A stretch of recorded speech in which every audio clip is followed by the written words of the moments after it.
So yeah, I'm pretty sure that the bacon stuff is bad. And I don't know. Could be wrong.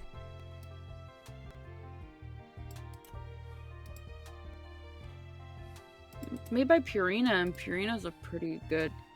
Oh yeah, No, their other stuff Purina's- is fine. Their other stuff is fine. Like I know that they do like really good for like soft food and stuff, right? Purina does dry and wet dog food. Yeah, that's what I was talking about, the wet dog food.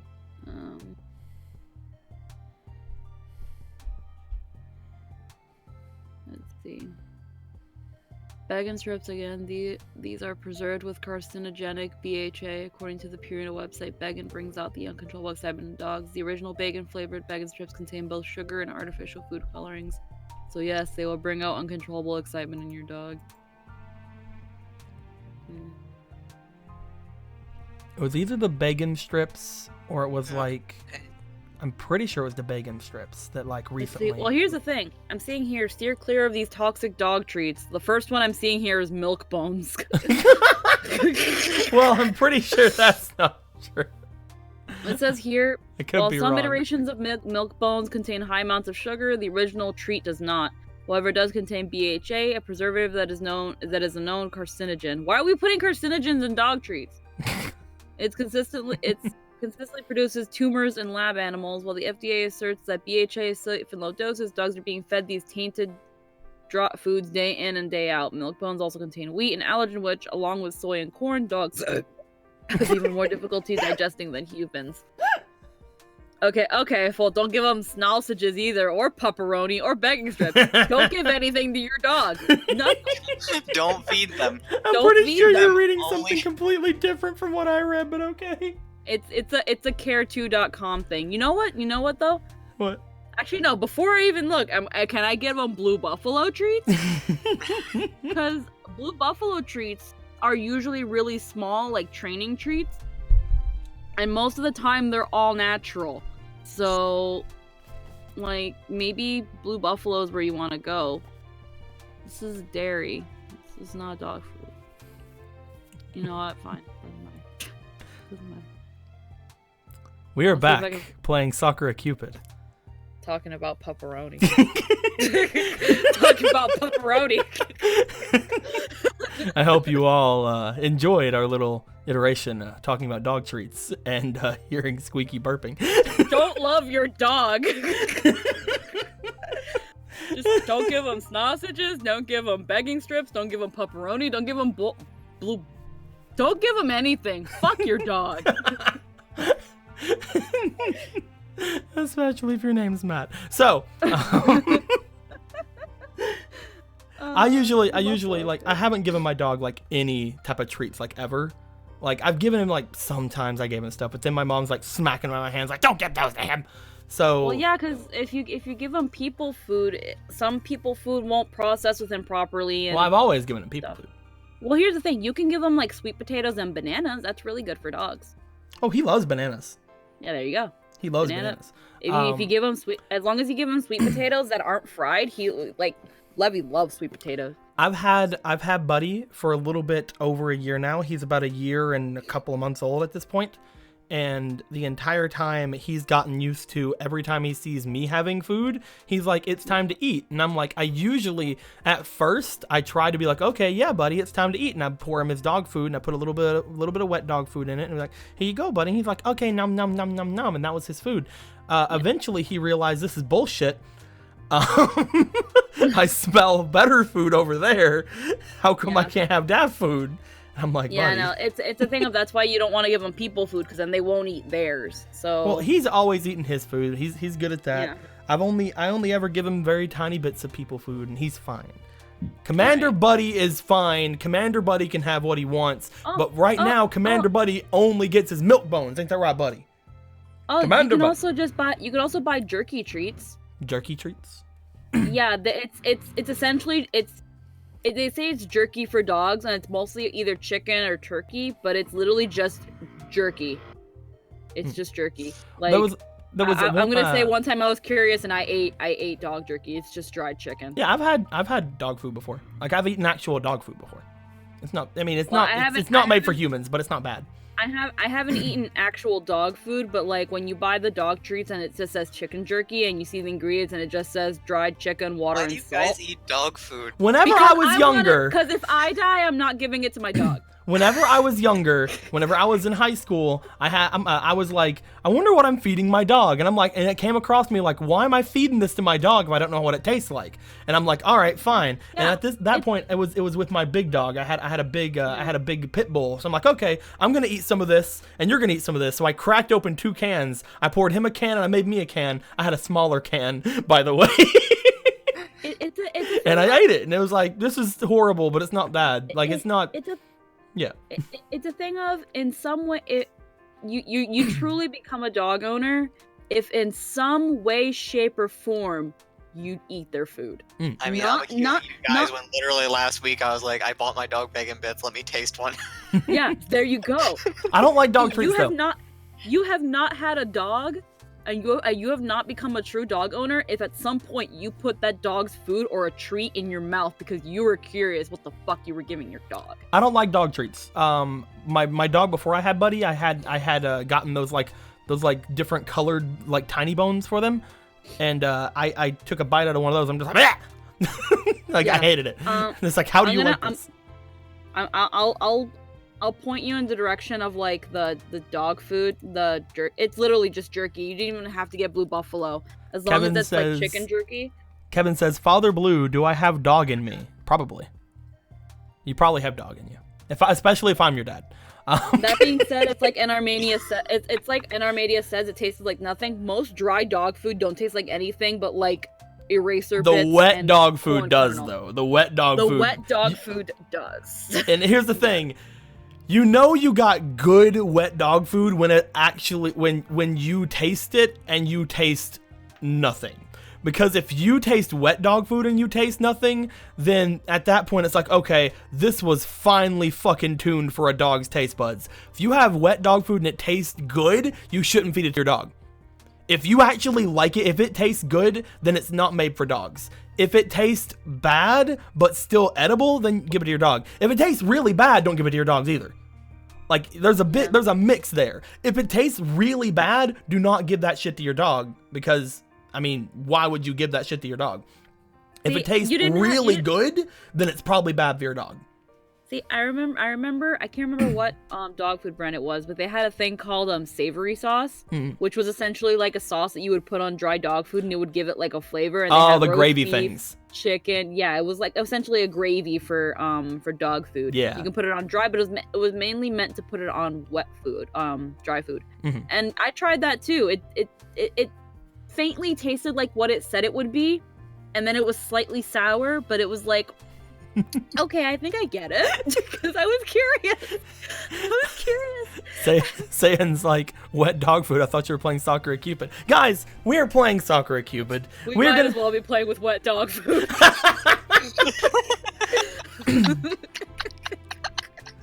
Oh god, we are playing some Sakura Cupid today, boys. I hope you're gonna enjoy yourselves. We're gonna hopefully maybe Sakura Doggo, dude. Yes. Give me... I don't think there has been a Sakura game about a dog girl. Oh, no. I want it. I want a Sakura game about a dog girl. Give it to Wing Cloud. Sakura Pet Shop. There you go. Hell dog girls, yes. Cat girls, bunnies, birds. Dude. Sakura Pet Shop. Dude, I'm fapped to that. I'm gonna email Wing Cloud right now and tell them to get on it. They actually like. I'm actually really surprised they respond to emails, because they responded last time I emailed them. Anyway, I'm gonna be like, I got a best idea. Sakura Pet Shop. People want more dog girls. All of a sudden, you get like $500 in your next email, like taking this idea. We're taking this. Here you go. There's Sakura Halloween. Yeah, but that one's a, like, 100% complete porn game. Like, you cannot play that one without it being porn, unfortunately. Game Lunar New Year Dog Sale Year of the Dog Wing Cloud titles. Yeah, none of them involve dog girls. I mean, so... this is the year that there should be dog titles. We are in the year of the dog. This should be the dog year. Give me a dog year. Give me a year where I can... Hold on, buddy. I'm going to cover yours. Give me a year where I can fuck a dog girl. Okay, buddy. We're good. So, let's go to load. Yep. Man, now that I think about it, because you kept saying it, I was born year of the dog. Oh, that's understandable. That makes a lot of sense. All right, so...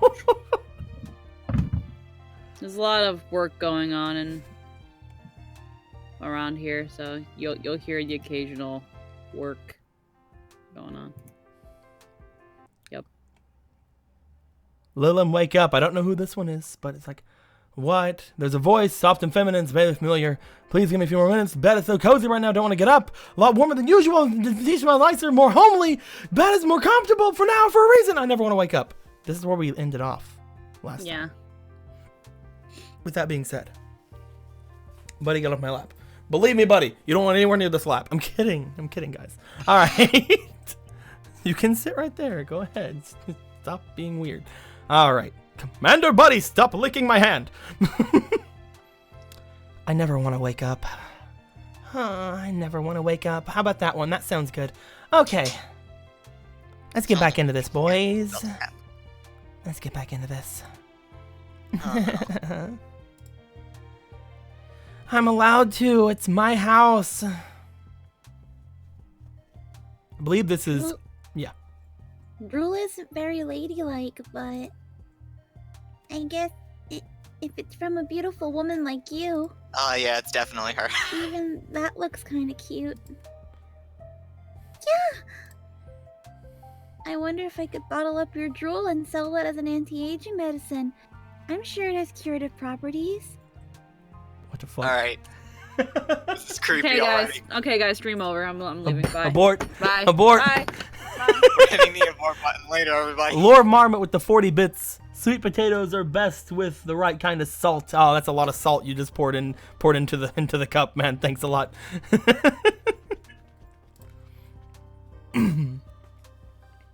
We'll wait on Squeaky. So back to the dog conversation. I would really enjoy pet. Okay. Hey, what's going on? I'm back. If you're up, girl. Maybe if I tried a little. I feel warm breath against my cheek. But wait a minute, what's going on here? Am I gonna get ravaged in my slumber? Thanks for the food. Ew!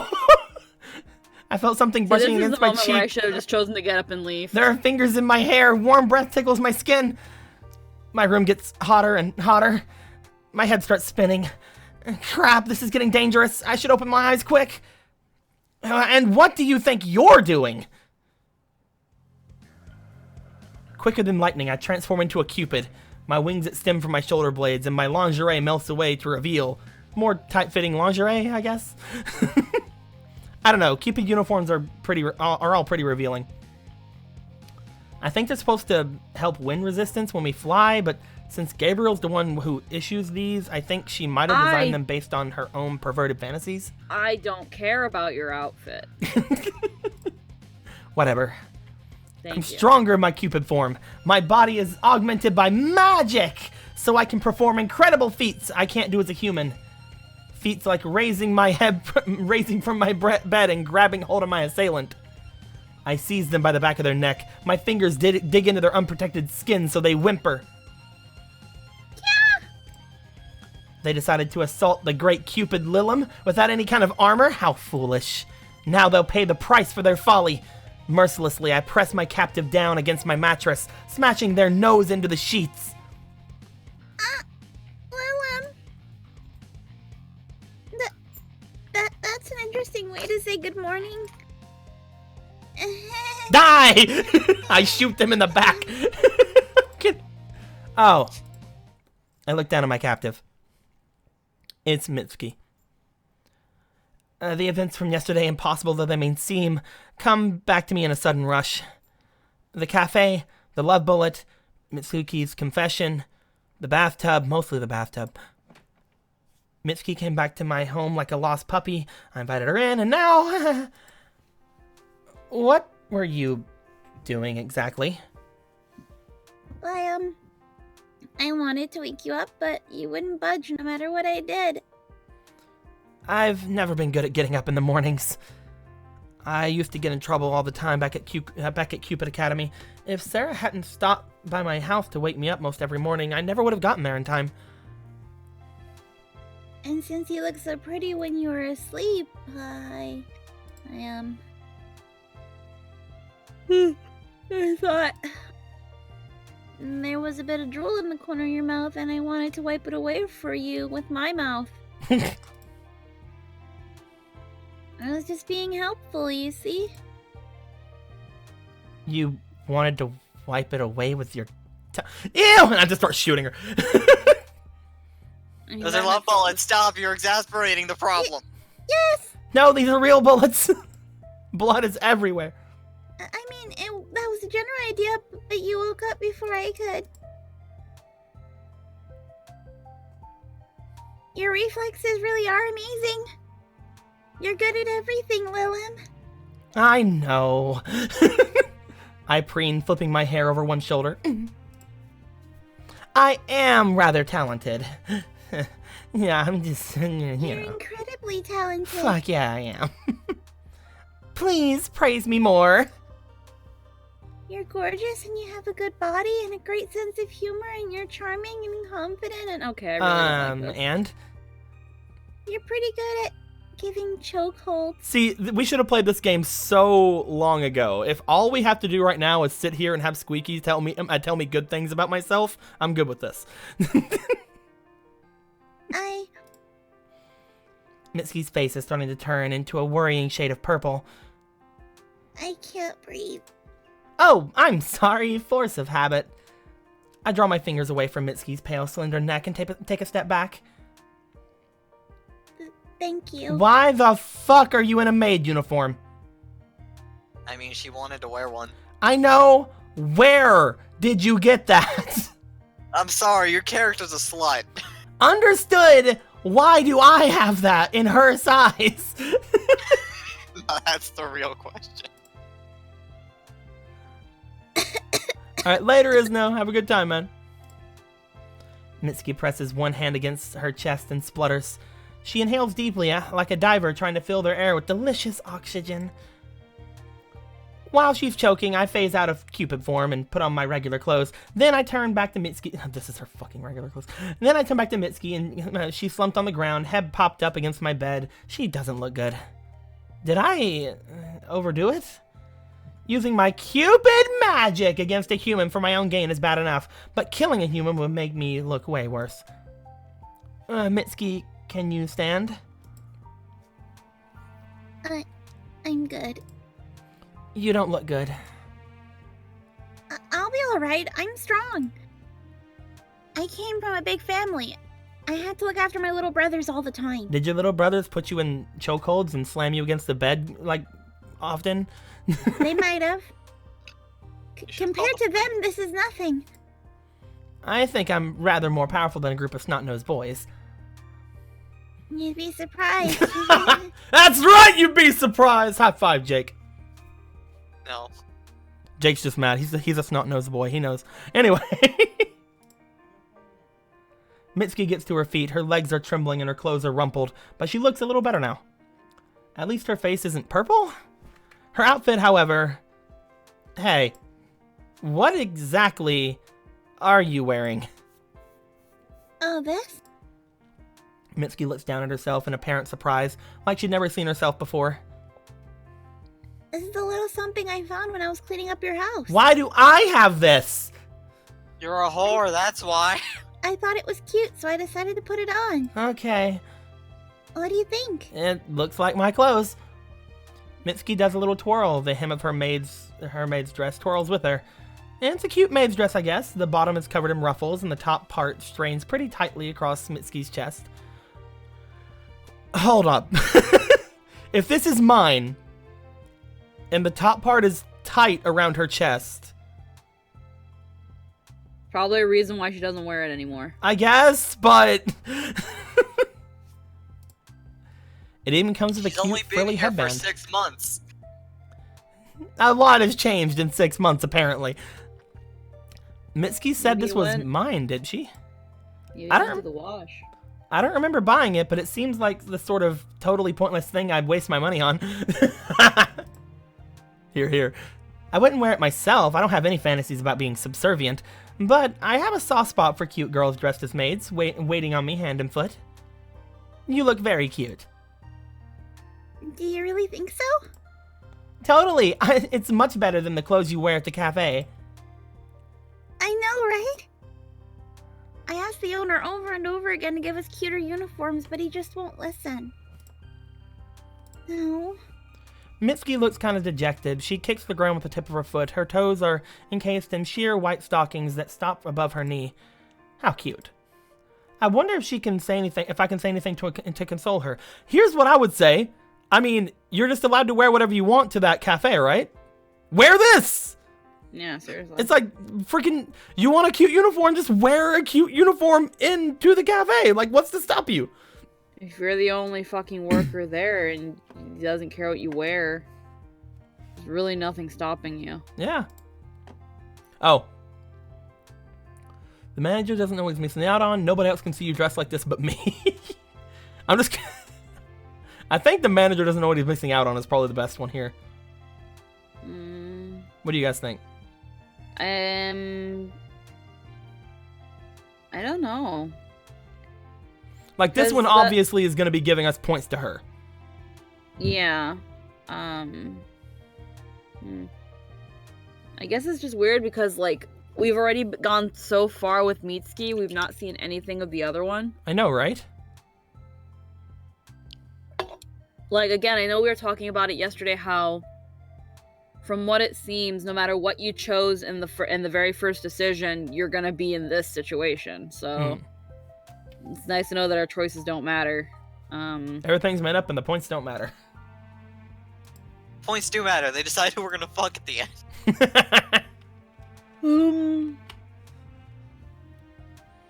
I want to say we're already this far with her, so I feel like maybe we should go the possessive route. We could definitely do it. She seems pretty possessive of us anyway. We could show her, like, super possession. Yeah. Hell yeah. You are possessive hell. Let's fucking possess the fuck out of this human girl. Like, now that I think of it like that, though, is that like, we're like an otherworldly being, and we're just like, we found this human, and we're like, yeah, you're ours now. Yes. You belong to She us. Shot her in the head. She also is our responsibility because we decided to fuck with her, just to skip out on paying for a cup of coffee. Let's do it. No one else is allowed to see you wearing that but me.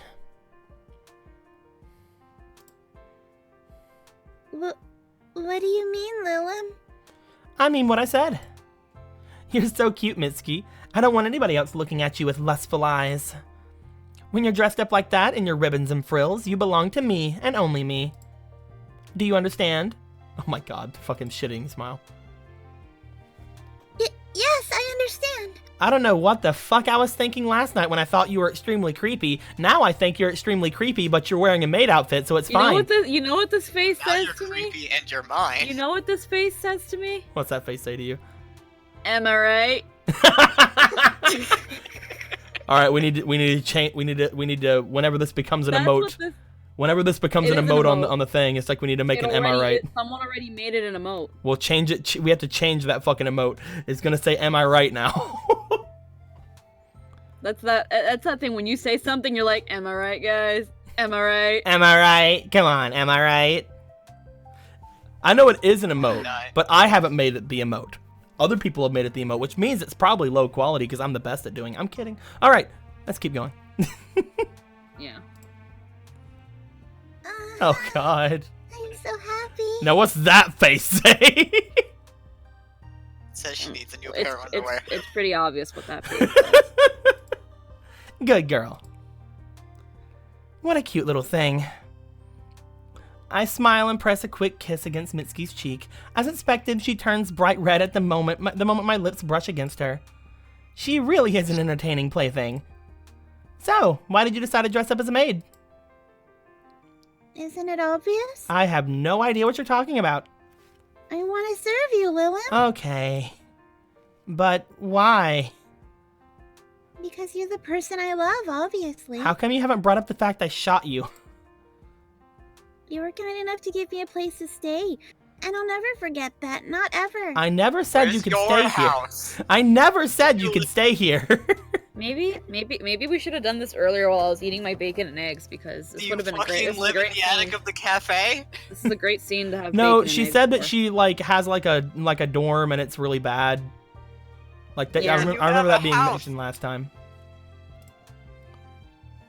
I was gonna try to make myself as useful to you as possible so I can let you live a life of luxury. Having a cute girl in a maid outfit pledge her allegiance to me is pretty luxurious already.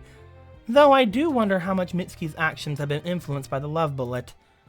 I guess it still hasn't worn off yet if she's up to such ridiculous antics early in the morning. That's why I've been hard at work. What the fuck did you do to my house? What have you been doing exactly? Other than trying to lick up my spittle? That was just a one-off thing. It won't happen again. Don't worry, I'm not gonna really call it creepy. I'm just gonna say that, love bullet or whatever. Yeah. Unless you want it. Okay, shut the fuck up, bitch. What else did you do? I'm the one who does the licking, Mitsu. I hate this game. My mom taught me not to play with garbage. It's okay, Squeaky. Deep breaths. We can make it through this. I'm just saying, as soon as it hits 2 hours, I'm leaving. Squeaky, 2 hours. I mean, take 2 deep hours. breaths. I understand your pain. I see. So you want to be the dominant one? Bitch, you're in the maid outfit. Of course I'm gonna be the dominant one. Of course. There we go. Of course I'm the dominant one. You're dressed like a maid. But we're getting off the subject. What have you been working on while I was asleep? I was tidying up your house. My house was pretty clean. I scrubbed the bathtub, rinsed the faucets, wiped down the mirrors, and cleaned the toilet. I took out the trash in the garbage cans, and I swept all the floors and washed the plates in the sink. I put your dirty clothes in the washing machine, and I rearranged your bookshelves, and I untangled all the wires by your TV. I also sniffed all of your panties. Oh, wow. Even I haven't sniffed all those panties. You really have been working hard. I work as hard as I can. When did you wake up anyway? 6. Oh god, I was actually gonna say 6 in the morning. That's when I woke up this 6 morning. in the morning, and then she said 6 in the morning. 6 in the morning. Do you usually wake up that early? Yeah, I always woke up early when I lived with my parents so I could help them out around the house. I have 4 younger brothers. It's not easy to look after that many kids and keep a tidy household, you know? I can imagine. It sounds like hell. Maybe that's what hell is actually like, full of screaming children. That'd be sad.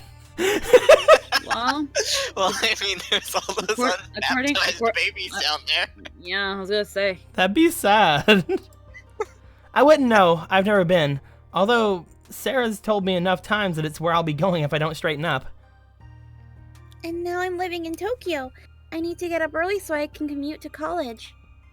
You're such a hard worker. Mitsuki's so earnest. She kind of reminds me of Sarah, actually. But you don't need to wake up early now. You're on a holiday, aren't you? Yes, but Since when? I don't know. Oh wait, no, wait, she is on holiday for college. Oh, fuck. my parents always told me if you don't work, you don't eat. You're letting me stay here, Lilim, so I have to earn my keep. Again! When did we say you could actually stay here? I don't remember that part. I think in the bathtub she was telling Lilim that when it comes to her dorm, it's like it's lonely, there's nothing there. Yeah, but It did we sucks. actually say she could stay after that? Lilim said she could stay. Oh, okay. I don't remember that part. All I remember is boobs. Yeah. That is all I remember too, I'll be fair. You're the mistress and I'm your servant. Hey, I hope she's not getting the wrong idea here. Just so you know, I'm not going to pay you. That's fine, I don't want your money. You don't? No. Just being with you is payment enough. Definitely the love bullet. After all, I love you so much. 100% the love bullet now. I just want to make you happy. You're so sappy, Mitsu. I poke her on the nose with my index finger. Mitsuki grows momentarily cross-eyed. But if you don't mind, I'd be more than happy to accept your help. I should try to take advantage of this for as long as it lasts. I mean, I've already broken one of the Cupid's sacred rules. I might as well keep going, right? What do I have to lose? Broken this rule multiple times. I threw out my pride as a Cupid long, long ago. Oh! Am I right, guys? Am I right? Am I right, guys? So, you're letting me stay? If you really want. When the love bullet's effect wears off, she'll leave on her own. I just need to wait. Yay, thank you! Then I'm going to double my efforts to please you, mistress. Mistress, huh? I could get used to that. I even made breakfast for you this morning, mistress. I hope it's to your liking. I don't know what you like exactly, so I used up the leftover ingredients in the fridge. There wasn't that much food in there, so we'll probably need to buy more later. I'm sorry if it was presumptuous of me. Very. I don't eat. Oh, don't worry, your pretty little head. It's fine. Really? Of course. I give Mitsuki a reassuring smile and ruffle the top of her head. I'm sure any food made by your tender hands will taste delicious. If it's even half as good as her coffee, then I'm sold. My coffee. I'm starting to drool again. Oh. And this is how we die. That doesn't look good. Here's the thing. Again, not that hard to make a cup of coffee. But apparently she can't. Yeah. That is back to fish head. Apparently she cannot cook. So I mean, somebody needs to go back to main everybody's saying Cooking bad is- end. cooking is not that hard. I stand corrected. Well, what do you think? I got an achievement called Abomination. Mitsuki smiles proudly. Her smile is very pure, just like freshly fallen snow, but that only increases the contrast between my expectations and reality. I mean, is Mitsuki seriously expecting me to eat this? Honestly? What did she even try to make? I guess curry? I don't know. I can see like little chunks of breakfast, vegetables. wouldn't it be like eggs and something? Eggs and bakey, baby! We should have just had me come up there and make everything. Well, I did have eggs and bacon for lunch. Oh, that's why Nate couldn't come over here. He was busy making you eggs and bakey. I made it myself. You channeled your inner Nate is what you did. I put cheese in the eggs. It's a high quality step right there. I put because like our pan is so big, I used like 3 eggs and then like I shredded some imperial cheese on it, and then like while the scrambled eggs were cooking and it spread on the pan, so it made like this big thin like crepe egg. And then I just like cut it into 4 pieces, and then as I like put them out, I like put a fourth of the egg, shredded more imperial, more egg on top, kind of like egg pancakes with cheese in the middle. So I had cheese eggs with cheese in the middle. You're then I making had me hungry. bacon. Anything is better than this game right I'm now. so proud of you, baby. And then we have like this thick cut. How bacon, the hell? Okay, thick I don't want to cut, interrupt yeah. you, but this keeps happening. How the hell do people keep saying Nate is Austin Powers? Is it just the baby part? I think it's the baby part. Because that's really like, they sound nothing alike. You don't have the British accent. Everyone. There's a British accent. He's a lot less grovelly. Like, no grovel. Keep it in your pants, baby. Keep it in your pants, Austin baby. That's Austin Powers. Not what you're doing. It's like, everybody's always just like, freaking Austin Powers is Nate. And it's like, dude, I just say baby a lot, baby. Come on. Slice of Delicious Life says how do you guys like your eggs? Again, like, I prefer to scramble my eggs with some cheese and a little bit of oregano. You'll be surprised how much a little bit of oregano really flavors eggs.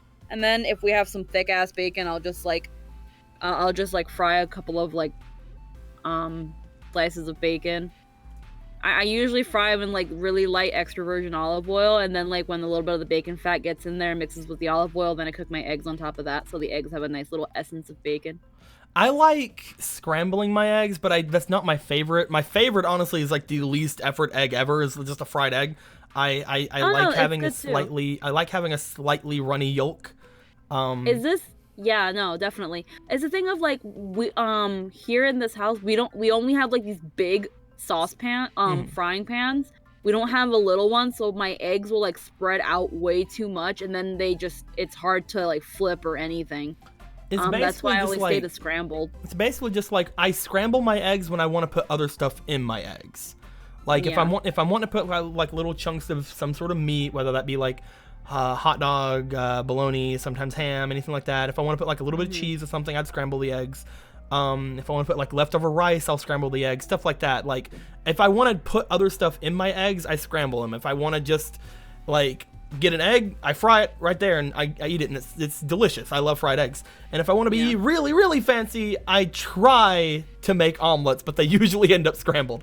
What's really good, I was doing it for a while we had them. I would because I'm trying to stick to more protein in my diet instead of going for like carbs and stuff. So for a good little while I was having like, scrambled imperial omelet. Later, Blaze. We were having like scrambled imperial omelet, thick cut bacon, and like German sausage. I would just cut the German sausage, and then after the bacon and the egg is cooked and there's still some essence of like bacon grease on that thing, I just throw the sausage in there and it cooks real nice. Good ass fucking breakfast. What about you, Jake? Yeah, what do you do for breakfast? I don't. Oh, there you go. I usually don't wake up until it's noon, and then I'm like, well, it's time for soup. Whenever Jake was staying with me, and whenever we were staying with our friend Nightshade, I realized very quickly that Jake doesn't make food. Yeah. Jake likes certain types of food, and usually that, at least in my experience with you, man, you usually just like, hey, is there tuna around? I'll eat it. If not, can we order soup? I'm gonna tell you right now, I am spoiled in this house. Like, it's already enough. Jester's mother's really good at cooking a lot of food, because we live in like a lower suite downstairs. But she cooks really well, and whenever his father is here, he cooks like amazing food. Like the other day we had like slow roasted prime rib with like barbecue sauce and smokies and carrots and mushrooms.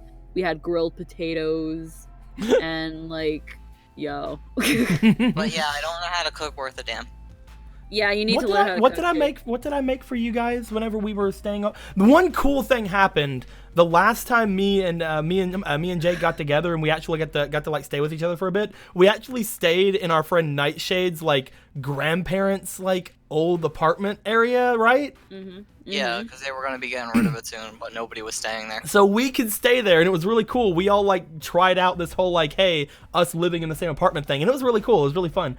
If we would have actually had stuff around us, I would have loved to like do videos and stuff together. But like I made us something the first night, and then we never made food again, right? Yeah, I know that. Like I believe that's how it went. I cannot remember food. The first morning we went to the grocery store and we bought a lot of food. Oh yeah. Yeah. I know in mostly, Jester. I was like, keep going. It was mostly just like we bought stuff we could just. It was weird. We bought stuff to make food, but then the three of us, after like the first like day or so, just decided, hey, instead of making food, we could get food. And like we would go out to like the little like diner beside where we were at and stuff. I know that when Jester was here, what essentially, because knowing that Jester can be pretty picky about his food sometimes. I remember before he came, I bought like a bunch of breakfast food. I bought a bunch of like English muffins. I made sure to buy like thick cut bacon, a certain kind of like eggs, certain cheeses, and I just remember making him a full-blown breakfast. I woke up a little bit earlier than he would, and I was just making breakfast.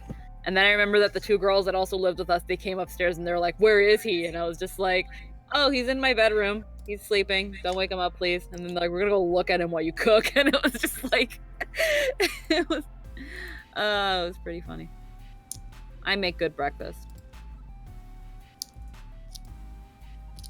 So soccer Cupid. I don't want to play this game. I basically while we were talking, I have made a new part to my layout for basically whenever we just start going on wild tangents, I'll just move it over to that. That way we can just have like the full picture on the stream while we're talking.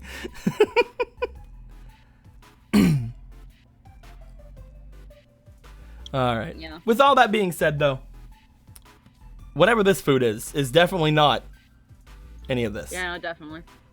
Black screen died. No, guys, it didn't die. I moved the freaking layout. Anyway. At the very most, everyone should at least know how to cook eggs.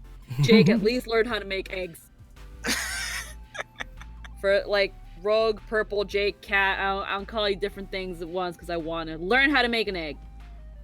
I'll learn how to make an egg. Mitski, Mostly because I actually want a hard-boiled egg and I haven't had one in so long. Dude, I need to boil some eggs actually tonight because hard-boiled eggs are like good in anything. Like if you have something that you want to add like a little bit of flavor to, just like add like just like cut up pieces of hard-boiled egg and put in it.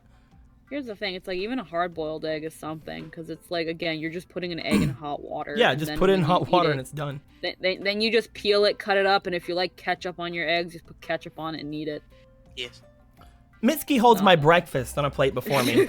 She looks so happy, sparkles could be radiating from her face. But as for the food itself, what is this meant to be exactly? Silly Willem, isn't it obvious? Are you mad? Are you mad at me? Do you want to kill me? It's really, really not. It's a cheese and mushroom omelet. Why is there a fish head in it then? Omelet, huh? Did I even have eggs in the fridge? When was the last time I went food shopping anyway? I usually order takeout. I rarely cook myself. The last time I went to the store was probably a month ago? And at that point... Mitski, are you sure the ingredients you used are still fresh? They were there, so I thought I might as well use them. Yeah, you come from a family with siblings, that is for sure. Besides, eggs don't go off. They have hard shells. That is actually probably not true. I want to say, I think as long as they're refrigerated, they don't go bad. Yes, but it depends on the refrigerator. Especially depends on where you put them in the refrigerator. Yeah. So if you're somebody who doesn't give a shit, they probably will go bad. They'll definitely go bad if you don't refrigerate them. I don't know, because there are some places where they don't refrigerate their eggs, and apparently, like, in other countries are like, why you guys refrigerate your eggs? And it's just like, I don't know. Well, there's really not too much of a point to refrigerating your eggs if you eat your eggs. Because, again, if she hasn't gone food shopping in a month, having eggs in the fridge for over a month is kind of hard. Because, at least with me, eggs don't usually last that long. They usually get used way before then. That's why other countries and stuff look to us like, you guys refrigerate your eggs? Because, like, again, most people just use their eggs. Yeah, people just use up their eggs. They don't usually have their eggs on for that long. No, that's understandable. I just refrigerate my eggs, just, again, because sometimes I don't always want eggs. Yeah. So it's just a lot easier that way. It takes up a lot less space in the kitchen to stuff them in the fridge. I'm not so sure about that. That would explain the smell. Rancid egg omelet doesn't sound very appealing. I doubt you'd find it on the menu at a 5-star restaurant. Rotten eggs aside, I don't think there's any salvaging this omelet. It isn't yellow. It has a strange dark color, or rather, it doesn't seem to be any color at all. That's the color that... It's just a lump of amorphous matter quivering nervously on my plate. Yeah, that's right. The omelet is quivering, shifting, pulsating, like it's alive. There are some things in this world that aren't meant to be, and this omelet is one of them. Get it? She's a bad cook. It's even more pitiful than Frankenstein's monster, and just as lethal. Well, are you going to try it? Do I really have to? Of course, I made it with a lot of love. Right. Now I'm starting to wonder.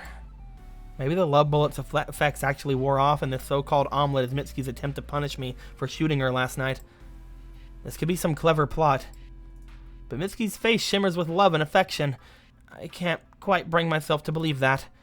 She's being genuine. Eat up, Lil, and it'll go cold. I don't know if it'll make that much of a difference. But if it's warm, you'll be able to feel the extent of my love with every single bite. My love for you isn't lukewarm, it's piping hot. That's what this omelet is supposed to represent.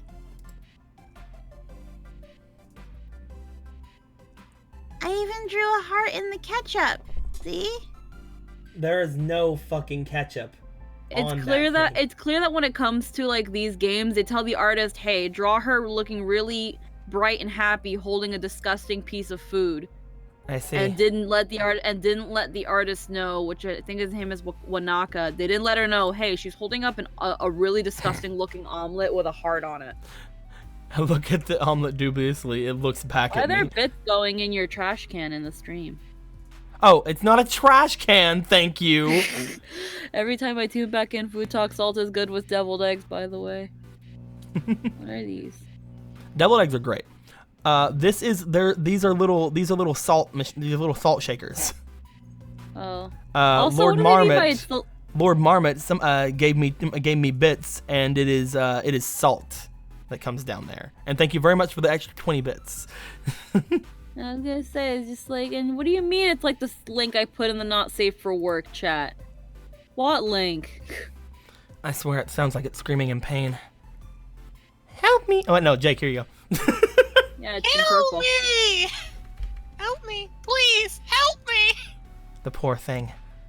Maybe I should eat it and put it out of his misery. But then what would happen to me? I've never made an omelet before. I was a little worried how it would turn out, but I think it's okay. I'm not the best at cooking, but I tried my hardest, so... It would make me really happy if you ate this. Crap. I feel my forehead breaking out into a cold sweat. What should I do? Oh! What does saving myself while I still can mean? Does it mean shooting her again? Unload the full clip into her. See, you guys said a minute ago we're going on her route. Yeah. This is secretly a bad end. If you eat the omelet, it kills you.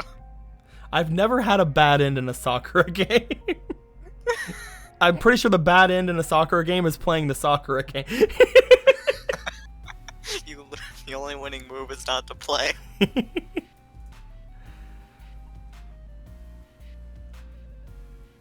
Fucking eat it. Fucking die. Have you guys ever had fish heads? No. I've heard that people actually eat like stuff like that, and I've never had anything like that. I've heard that fish eggs, not fish eggs, fish heads are used in soup. You don't eat them. Yeah, You I've don't had them outright in eat soup. them. I've You never put- flat out eaten one. Yeah. I don't like. I just. Put them in soup and then you take them out. I can't even stand fish bones. Like I can't even stand like actual fish most of the time. It has to be like a deboned fish before I'll ever eat it. I like swordfish though. Swordfish is really good. I don't want to choose. Eat the omelet. Fucking die.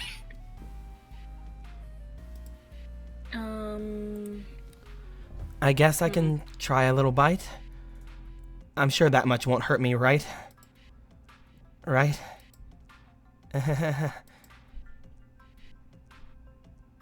Thanks for the food.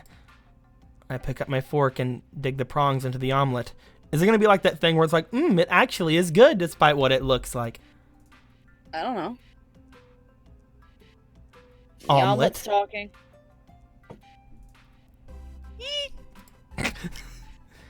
Is it just my imagination, or did the omelet make a noise? Did you put an actual mouse in here or something? Is this It's thing alive, really just sentient? like my love for you. Does Mitsuki have magical powers or something? What's wrong, Lilim? Aren't you going to eat it? I put a lot of love and care into this just for you. I get it. Stop fucking guilt tripping us. She's That's had right. fucking more interaction with this omelet than the other romance character. I'm very happy, Mitsuki. Yay! When you're happy, I'm happy. Go on, eat up. I'll do my best. I scoop up a piece of the omelet. It quivers in the prongs of my fork. It really does look scared. Would eating this be classed as murder? Am I doing a bad thing? But if I don't eat it, I'll upset Mitsuki. There's only one thing I can do. A real man doesn't back down from the path he's chosen. Okay. We're not a man. Not that I'm a man. Please, God, have mercy on me. I pray under my breath and I pop a piece of the omelet into my mouth. I chew. A truly foul taste assails my mouth. It's so potent I can even smell how bad it tastes. It's like nothing I've ever eaten before. The omelet's hard and gritty, but there's a soft, lumpy bits in there too. It tastes like I'd imagine gasoline tastes like, and smells even worse. This omelet.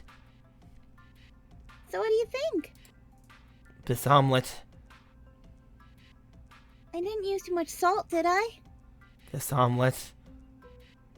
Is it good? This omelet defies labels like good or bad. It's not just bad, it's an abomination. It shouldn't exist in civilized society. I should purge it from existence for the good of mankind. Crap. I think I need to purge it from my body. I think I'm gonna throw up. Blech.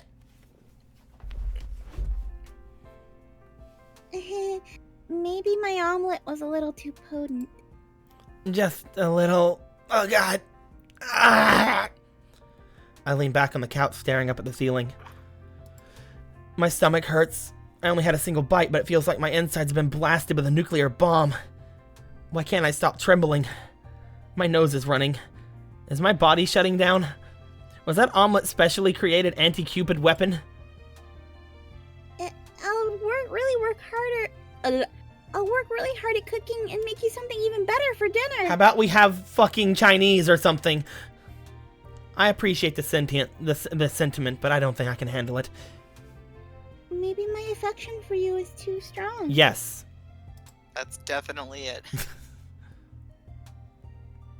I should dial back the love I put into my food next time. And use a fucking cookbook. Or a YouTube tutorial or something. Shit. Why does she think there's gonna be a next time? If I eat any more of her cooking, I'll die. I'll seriously die. Is this the true form of Mitsuki's... If this is the true form Mitsuki's love takes, her love is a very scary thing indeed. Let's go out to the store, okay? I want to pick up some stomach medicine. Okay, that's fine by me. I wonder why you feel sick, though. Yes, I wonder. What a mystery. Ha ha ha. Well, I hope you feel better soon. This girl. Doesn't she realize what she's done to me? What she's still doing to me? My stomach feels like it's been turned inside out. That entire scene could have probably been half as long. Yeah. Yeah, honestly. Being with you really is fun, Lilim. You think? That's right. I haven't enjoyed myself this much in ages. Then you must have led quite a dull life. You're probably right about that. God, I love being in this abusive relationship with you. Mitsuki giggles softly. Mitsuki's arm is looped around my own, and she sticks close to my side. Her chest presses against me, but I don't comment on it. Why would I? Oh God! Why should How I? predictable this fucking game is. To be honest, it feels pretty nice. Mitsuki decided to forego the maid outfit when we went outside. I'm glad about it, too. I like being the center of attention and all, but since I'm a Cupid, I should be doing my best to lay low. After eating breakfast at a small restaurant, then buying some pain medication to lessen the burning agony in my stomach, we decided to go to a small park.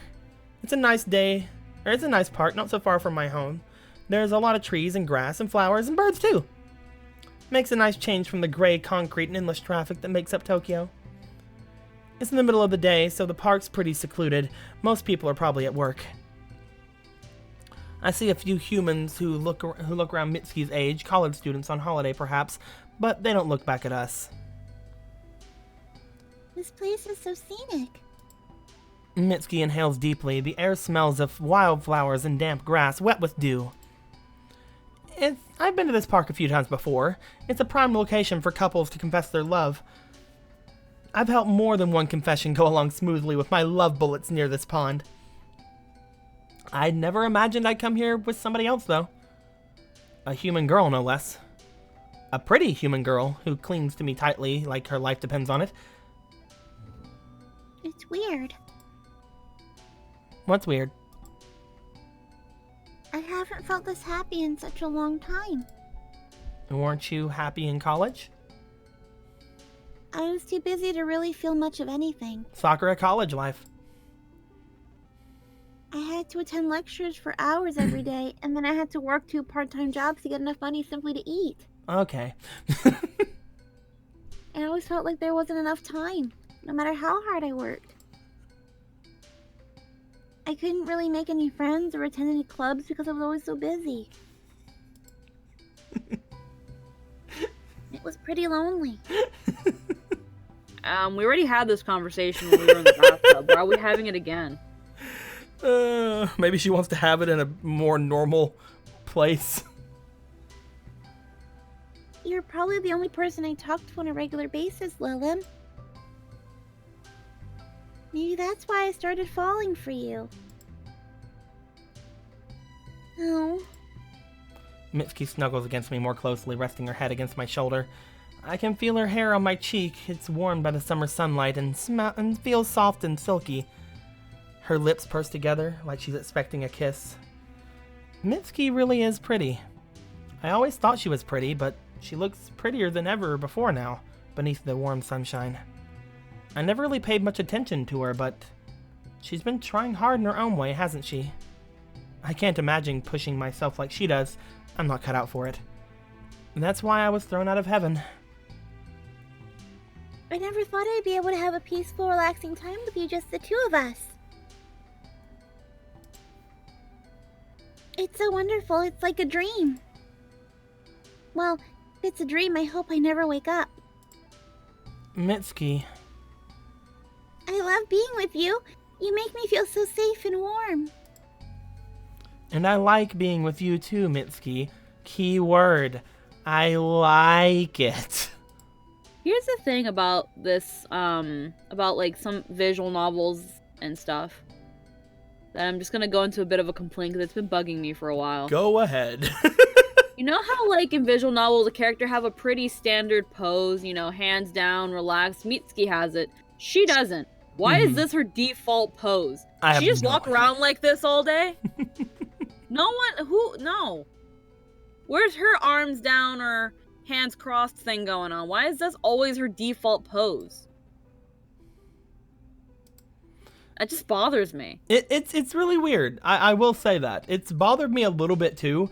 You do sometimes see this type of pose on people that are not, I guess, you. Here's the problem.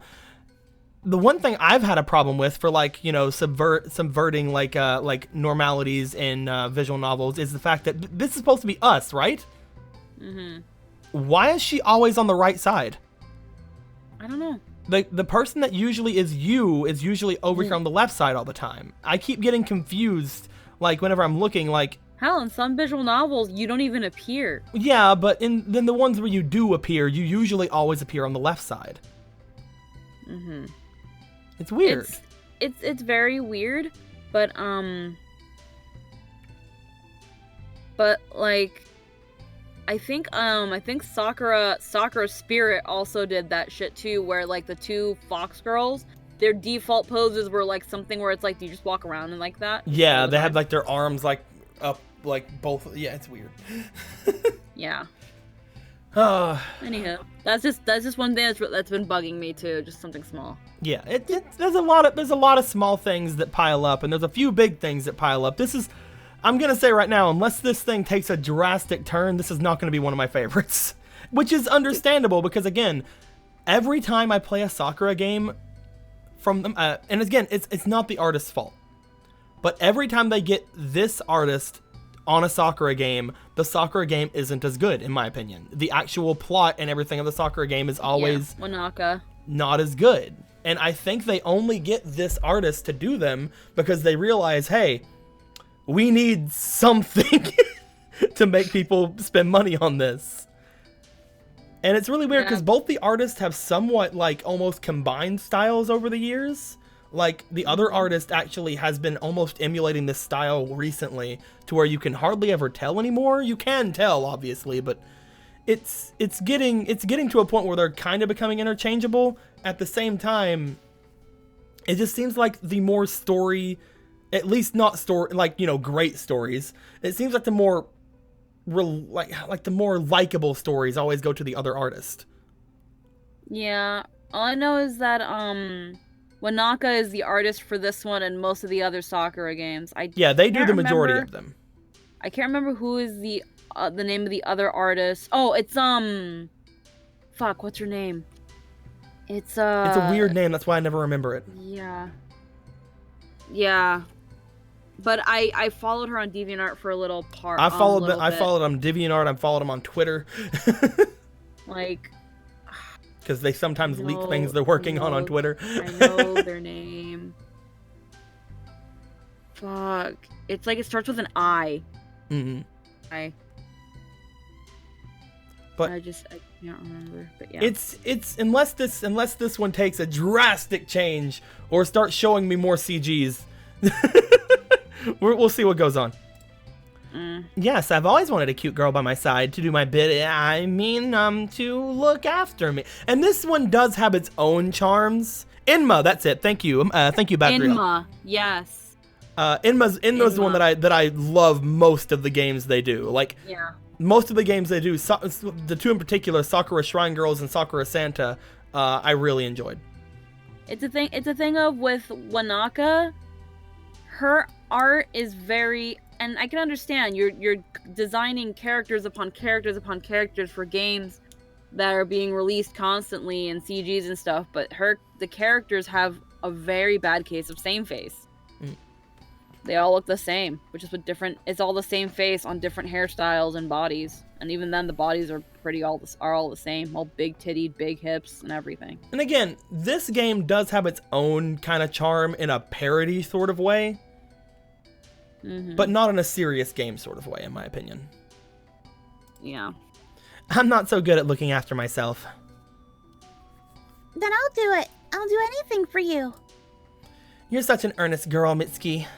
You better be careful or you might get taken advantage of one day. By who? Am I really gonna say me? No, okay. Well, I don't know. Who? It's the face again. Yeah. I lean a little closer to Mitsuki. I lift her chin up to my fingertip, forcing our eyes to meet. Mine are dark pink, the unearthly eyes of a Cupid. Maybe a bad angel who was banished from heaven. Not that I'm an angel, but it sounds cooler than Cupid. I'm sure she would want to do all kinds of terrible things to you. I don't mind. You can do whatever you want with me, Lilim. I don't care. I want to stay with you forever. I don't want things to ever change. Oh, Mitsuki. I tilt my head down. Mitsuki tilts her head up. We're close. So close. I can feel Mitsuki's breath against my cheek. Any second now, our lips will brush. Any second now. Am I gonna tease the fuck out of this bitch and just not have it happen? Okay. Oh, well, there you go. So I finally found you. I found you, faker. I came back at the last possible second. My mom just came home, so I was opening the door for her. Just whenever she came in and said this, I automatically imagined Sonic. Then I giggled a bit more because she's blue. I found you, faker. I'm kidding.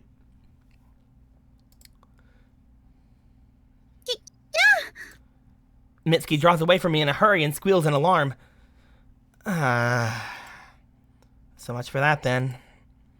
We were just getting to the good part.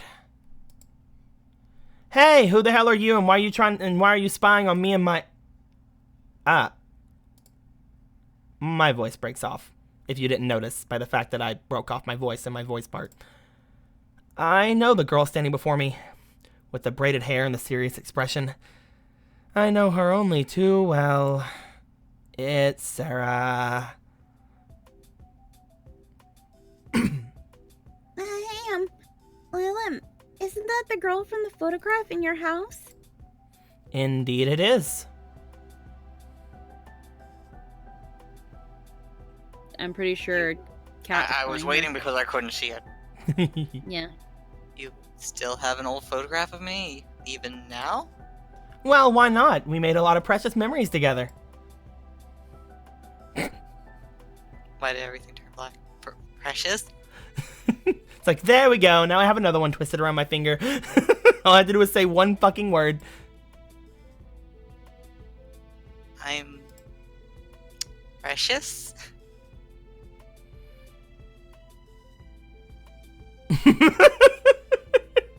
Hey, look, boys. Oh, then. We finally got another choice for a different girl. Now it's. Do you want to stick with Mitsuki or do you want to completely steer left? It's like all of a sudden, just steer away. Do you fuck both? I mean, there is still the harem route. I don't know how many points we have with other girl though. I mean, I guess we could actually check just by looking at the saves. Like, let's see here. This is probably not points. This is a point, definitely. I think we had like another one before this, before we left. We had a point here, point here. We have at least 4 points with Mitsuki. So we'd have to get at least 4 points with her at this point. What should we do, guys?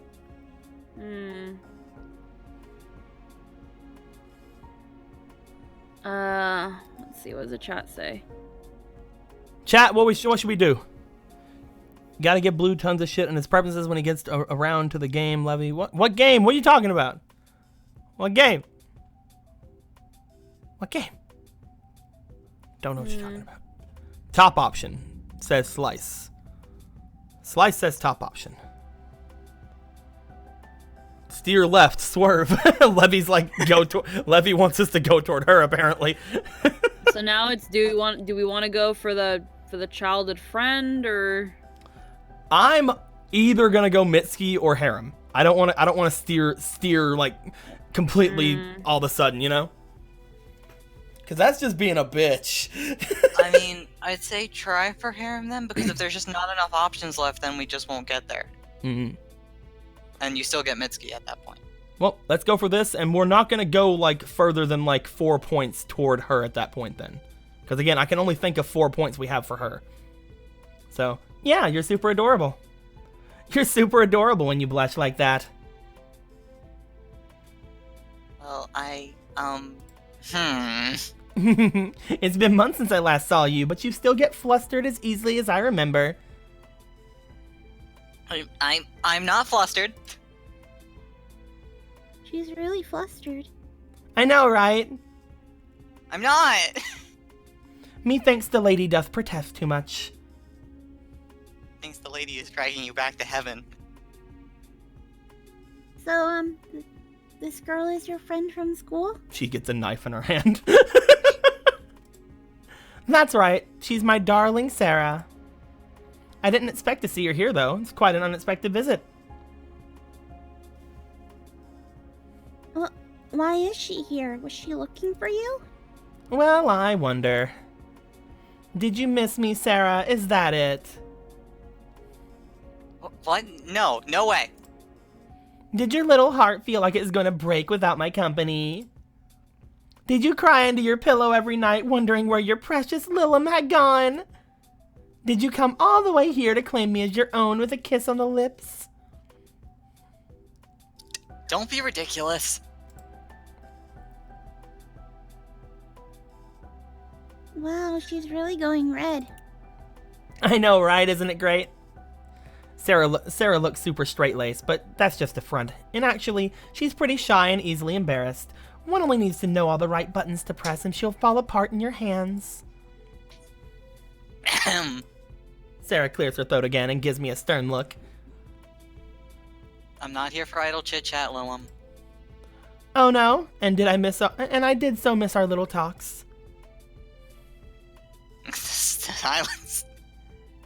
Enough with the sexual harassment. I'm here because Gabriel fucking told me to bring you back. Gabriel, that's no fun. What does that old boring bent want this time? Bint? That's no way to speak to one of the 7 archangels of heaven. Girl, we have a human right here. No talking about the heaven A around the human A. I already know you shot her in the face. Yeah, but she doesn't know I'm an angel. She knows you're Cupid, and then you shot her in the face.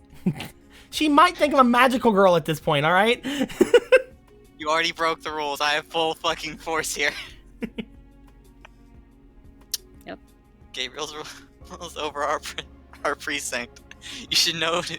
You should show her a bit more respect. Archangel? See?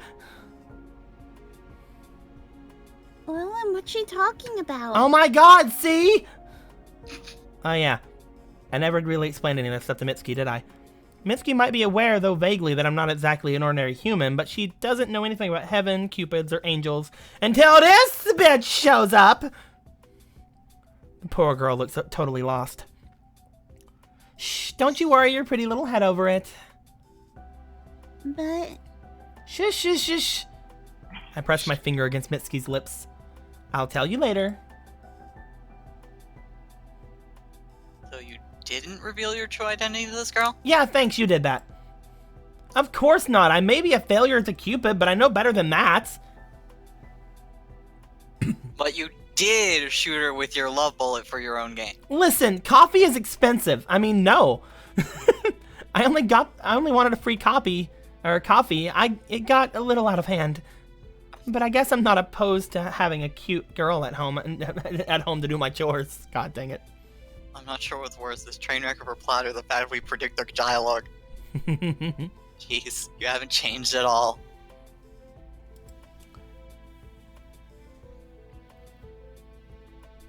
Gabriel was right about you. You really have gone too far this time. Oh? This is getting interesting.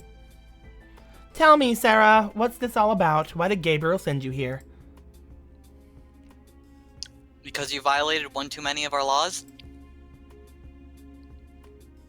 You shot a human girl with a love bullet for your selfish benefit, and then brought her back to your home to live with you. Yeah, how do you know about love bullets?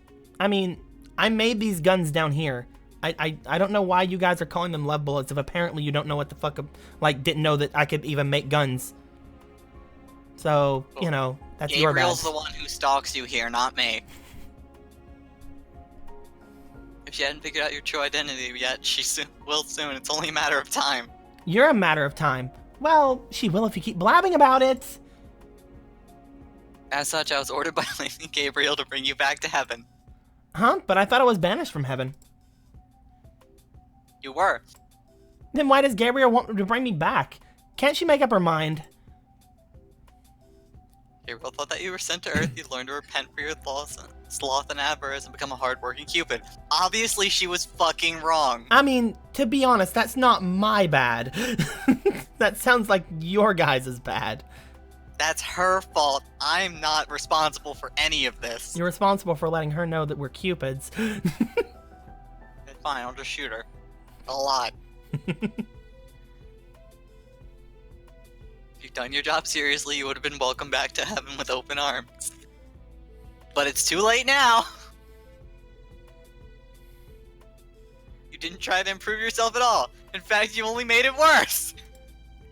That's a cruel way to look at it. I'm just trying to have fun. Cupids aren't supposed to have fun. You need to work, and you need to work hard. Wow. Being a Cupid sounds like it sucks. Boring. How that actually comes out of my mouth, it does sound like it totally blows. It does. Can't always drift through life doing what we like, Lil, and that's not how the world is. We are fucking magic! If Tell that to YouTubers! If anyone should be able to drift through life, it's us! Tell that to YouTubers! All they do is play video games! They're not magic! I glance at Mitsuki. She's sitting on the bench curiously. She's between us like a spectator at a tennis tournament. I wonder what she thinks about this. Your determination is admirable, Sarah, but if you never let yourself take a break, you'll become miserable. Isn't that right, Mitsuki? You're talking to me? Of course, you're important to me and I value your input. Oh, Willem. You're such a charmer. I know, right? I wink at her. Sarah rolls her eyes. Please. Now, what were you and I just discussing? Didn't we say it's hard living a life to fulfill expectations and obligations? Lord Marmot says I had 10 more bits, and now I don't. Dang it. Thanks a lot. I don't really know what's going on, but you're right. I spent the last year busy with college and work. I didn't feel fulfilling. It was exhausting. If I kept going like that, I would have broken down. There, you see? Your way of life is admirable, Sarah, but it's not healthy. So what's going on with my shirt? I feel like my boob's gonna fall out. Trying to lecture me about what's healthy and what isn't. You're so lazy you almost flunked out of Cupid Academy. But I had a lot more fun than anyone else. Am I right? Am I right? I don't want to hear about fun. Fuck fun. Am I right? Coming back to heaven with me right now on Gabriel's orders. We need to stop you from making mischief. Am I right?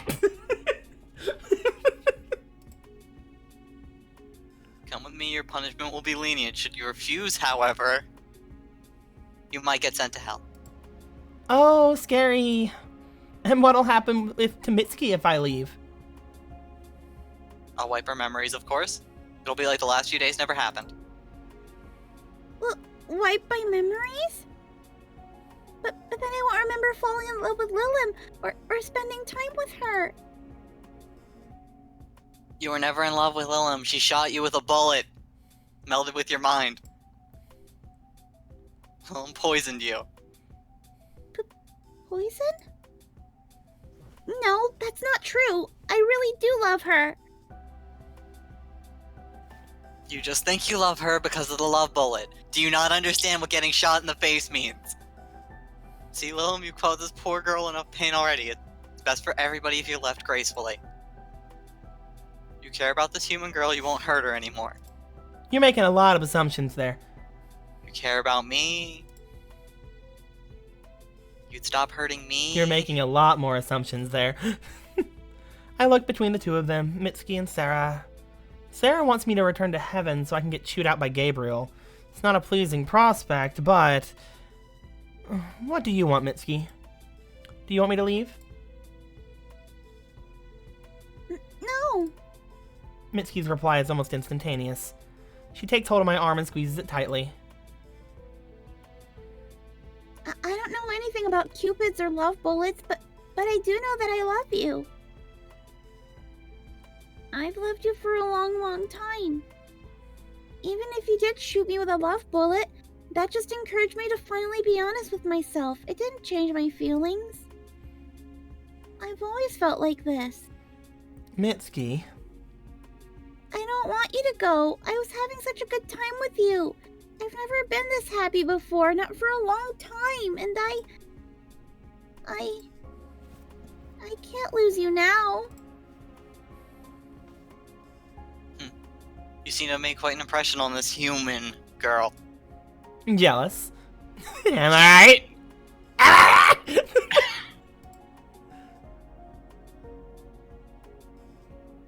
Hardly, she can't be held accountable for what she's saying. Sarah presses her hand against her forehead. She looks tired.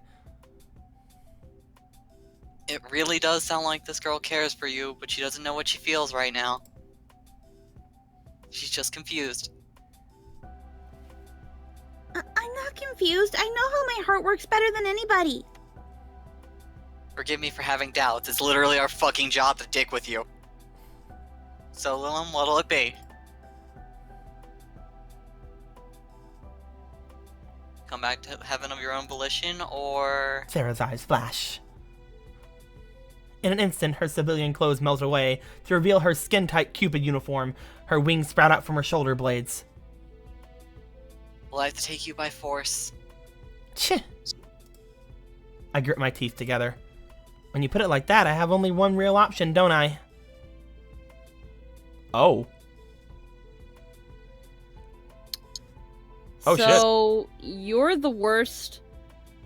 You're the worst Cupid out of all of them because you're lazy and you don't want to do anything. And she's the because best. Of that, you almost. And she's the best. I'm pretty sure no matter which one we pick, we fucking lose. Here's the thing, though, because the Sakura games are so fucking predictable. We're gonna be like fucking really good. Like we're gonna fucking destroy her. We're gonna be really good. We're gonna fucking sidetrack her or use Mitsuki against her, and that's how we win. And then she's stuck here with us. I think it's gonna be like, you never showed this type of power at the academy. It's gonna be just so cliche and tropey and bad because this game is bad and I hate it. I don't think either one of these is really going to give us a point towards Sarah. I think the game is going to be going on a regular route no matter what we do. And I think if we choose Go Back to Heaven with Sarah, then Mitsuki's going to do something. If we choose this, then we're going to do something, basically. Because, again, I don't think that these actually have that divergent of routes. Like, to actually take us to completely different areas. I feel like there may be like a couple CGs, you know, that are different. It's a thing of at the same time trying to think from this character's point of view. She probably doesn't want to go to hell, but she also doesn't want to go back to heaven, even if it is her friend that's bringing her back. Yeah. She always tries to get her way. Which is why she shot a girl in the face instead of fucking cleaning some dishes. Which is why she's in this predicament in the first place. And even then, right now, she's wholeheartedly trying to prove that she's not wrong. Mm-hmm. So I feel like she would try to fight her. I ain't going down without a fight! Yeah. So that's your choice. Then come at me. God damn it. We might be friends in the past, but I can't afford to show you any mercy now. I won't lose. I transform into my Cupid form, then take a look at Mitsuki. She stares back at me. This is what you did at the cafe, isn't it? And this morning. That's right. Oh. I thought maybe I was just seeing things. We could have totally got away with all of this if they hadn't shown up, right? Yeah, probably. But you're really not a normal human, are you? There's nothing normal about me, Mitsu. I see. This is a lot to take in. I know. Don't think about it too much, though. I press my hand against Mitsuki's chest. Her body is enveloped in a warm, protective wall of light. That probably used up quite a lot of love tokens. I'm pretty low on love tokens, since I don't go matchmaking nearly as much as Sarah does. But I can hardly leave Mitsuki on her own, and what if she gets hurt? Whatever. I'll be fine. Just sit tight, Mitsuki. I'll defeat Sarah, and I'll take you home. Do you promise? I promise. Cross my heart and hope to die. I turn away from Mitsuki and look back to Sarah. She's regarding me coolly, her eyes narrowed. So you used your powers to protect that human girl? Of course! I'm the one who shot her. She's my responsibility. Responsibility, huh? Never thought I'd hear you of all people talking about. Maybe I grew up a little during my exile after all. I'll just have to test that. Venus? I guess that's like her weapon, yeah. Oh, okay. Yeah, it is. Yeah. Hmm. Here's Alright, the thing, yeah. she's bringing a bow to a gunfight. She's just gonna get fucking shot. I'm gonna beat Haven't you done that, Squeaky? Haven't you fucking Huh? Look at that girl with that bow. Look at that bow girl. Her big bow. Look at that. Anyway. Sarah holds her right arm over her head. In a flash of light, her trusty bow appears in her hands. Her weapon looks impressive, but... Really, though? Venus? That's such an unimaginative name. It is, actually. Well, what do you suggest I call my weapon? Maybe something a bit more threatening? Well, Cupids aren't supposed to threaten people. We're meant to bring them love and happiness. Did you never fucking understand what your job was? What do you call your love guns, anyway? Huh? Oh? This is Love Pounder. It's pleased to meet you. I wave my hand and a small automatic pistol appears in my hands. I grip it off. Love Pounder? That's really bad. Savoring the cool material against my skin. Sarah looks at me quizzically. Love Pounder? Yeah, isn't it cool? Sounds kind of dirty. It only sounds dirty to those with dirty minds. Am I right? Ah! Anyway. I don't. You're projecting. I think you're the one who's projecting, my dear Sarah. Don't call me that. Why not? I think it's a cute name. Why am I not fucking shooting you yet? Why am I not shooting you yet? Shut up, idiot. Is idiot the best you've got? Shut up, shut up, shut up. Sarah's face is heating up. It's bright red. Ah, she looks so cute when she blushes like that. She really hasn't changed at all. I'm gonna end this right now. Prepare yourself. Ah.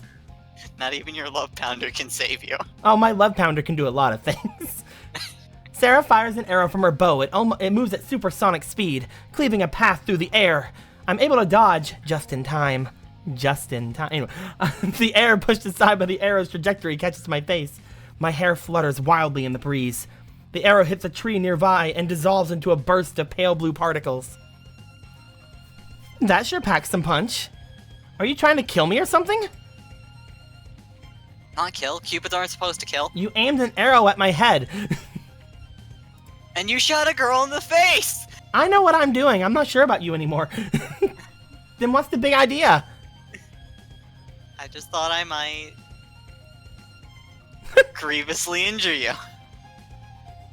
Or something. And I thought we were supposed to be friends. So did I, until you got banished for heaven for being a no good layabout. So you were lonely when I left. I wasn't lonely at all. Shut up. Is that why you've been trying so hard to bring me back, even if it hurts me? No, I'm doing this for Lady Gabriel. Yeah, that's it. That's the one we'll go with. Next time I won't miss. Well, there's a losing flag if I ever heard one. Weiss Wolfie, you called Blue? You said one of my names just in time. How you talking about, man? I'm talking about just in time, not just in time. God damn it. The only one here knows what you're talking about. Yeah. Sarah shoots another arrow from her bow, but her aim's off. Maybe she's shaken from their conversation. Poor little Sarah. You're filled with determination, but you're so easy to manipulate. Kind of like Doe, minus the determination part. You need to try harder than that, Sarah. Then this. Yeah, then this. Pew, pew, Don't pew, give a pew. fuck. This is trash. She loads a special arrow into the bow and shoots it. The arrow splits once, twice, 3, 4 times in the air until a whole bevy of white light is raining down upon me. Never use this move in multiplayer, guys. You're just gonna knock everybody away, especially those with insect glaives. I keep trying to tell Jake this, but he doesn't want to use just the R combo because I understand that just depressing the R button, it's a little dull, but it still is a little bit more. It's around the same amount of damage without the freaking rain of spikes. And I can go back to sleep. Each and every arrow looks like it'll hurt. You're really serious about this, huh? Of course. Going to bring you back even if you're unconscious, Lilum. How scary. Too bad for you, I can do this. Oh no, too bad for you, I can do this! I guess is what it's supposed to be. I forgot. I conjure up another magic shield! It absorbs most of the blows from Sarah's magical arrows, but there's a lot of them to deflect. I'm trying to act tough, but I don't have that many love tokens left. I can't keep making shields like this, or I'll be at a serious disadvantage. If I run out of love tokens, I won't be able to maintain my Cupid form. Then I won't be able to use my weapons. I'll have to wrap this battle up as quickly as possible.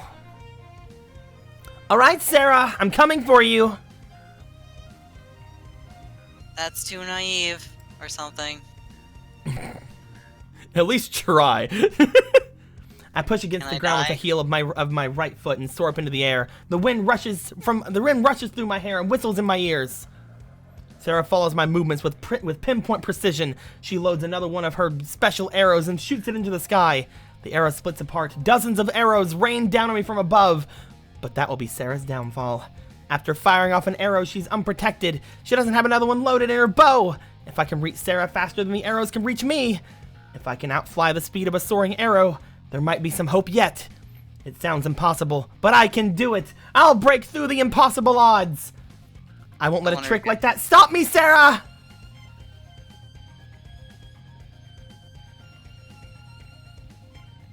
Okay, there it goes. Just try and outpace my arrows then, Lilum.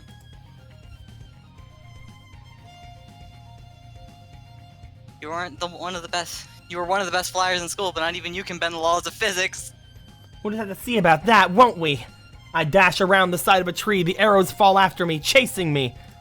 I kick off against the side of a trunk hard. It propels me forward through the air. I'm faster now. Much faster before. I think this is supposed to be much faster than before. I can do it. I can reach Sarah. I'll get at her before the arrows pierce my wings. Hey, what? Sarah's realized my plan, but it's too late now. I'm moving too quickly. I have too much momentum. Okay. This is fine. And I did it somehow. Somehow we've made it to this. With me just apparently getting up behind her and pointing a gun at her cheek. That's how we end this fight. This is how we end it. 1 second. I'll be right back, guys. I have to understand something real quick. So wait. Wasn't she winning? Mama, And then she went fast and got in her face and pointed a gun at it. You know, this seems to be how she solves all her problems. Mama, please. I need you to come here, Mama. Please. I need you to come look at this. I know you did. I need you to come look at this. Mama. Mama, please. Mama.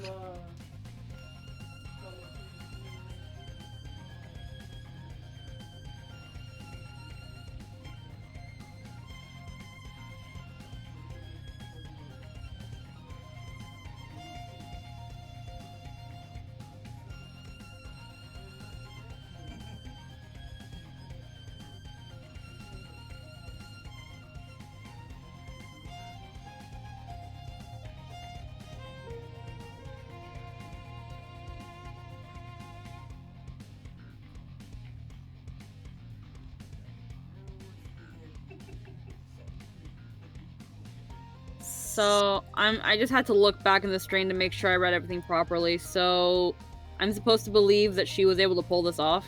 Yes. Uh-huh. Because she's the fastest flyer, which we were just told right now. Come here. You gotta be mean to me for. I just wanted her to come and look at the girls. She won't do it though. It's unfortunate. She won't come and look at the girls for me. How dare.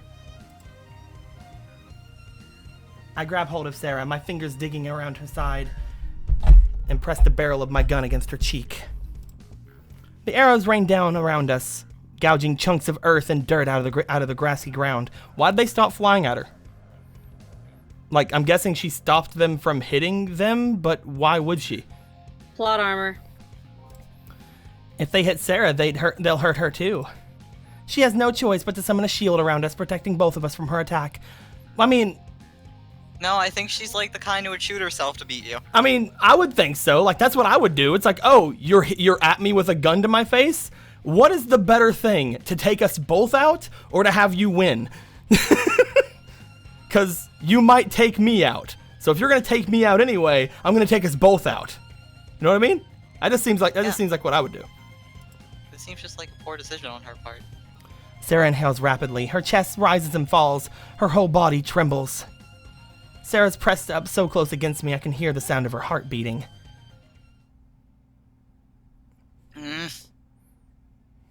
Can't believe it. You I can't fucking believe cheating whore. I can't believe it either. You are being so reckless. You don't Broke usually break physics. out fancy attacks like that. You're too by the books. Gabriel told me to do anything I could to win. I have one thing to say to you though, Sarah. You know what that is? Come on, guess. No. You're Shoot me too already. slow. Also, if I'm so by the book, why the fuck were you expecting these? I mean, she wasn't expecting those. She was ready for it the second time. Well, when it came down, she was like, "I'm gonna try to outspeed him." Hate this. Well, read it. Tried my best, but guess I'm not used to handling magical arrows with such high amounts of energy. I don't know how to utilize them. Don't be too hard on yourself, Sarah. Willem? You did a good job, really. I was starting to get a little worried. But you're... I fucking hate this. But you're too slow. I wanna fucking die. You didn't react quickly enough. You already thought you won with that second magical arrow, so you didn't load your bow. You couldn't shoot me down when I was flying towards you. That was your downfall. Yes. You're a pretty quick thinker. I wish you'd actually use some of that ingenuity in school. But school was boring. Could be a great Cupid if you tried hard, you know? Be much, much better than me. See, I told you it was going to go this way. You were just a slacker, but you were actually really good, even though I was best student school at. I wanna fucking die. I don't know why you're throwing your future away. I don't care about the future. I want to have fun in the present. Fun, huh? Sometimes I wish I could be more like that. Then again, you're also a stupid hoe. That is true. I am a stupid hoe. You might have won this battle, but you won't win the war. Oh, you... God damn it, I've been watching a Warcraft 3 Let's Play. I need to stop. I'll hunt you down the very ends of the earth if I have to. Then I'll drag you back to heaven by your hair, kicking and screaming and... Nope. I'm not interested in all that. Sorry. And then I pull the trick. Oh, okay. Yeah. And then I pull the trigger. The love bullet passes straight through Sarah's head. Pheromone invades her bloodstream like a foreign toxin. She blinks. Her face flushes. She turns to look at me. Lilum? That's right. I'm Lilum. Oh. Oh my. I can't.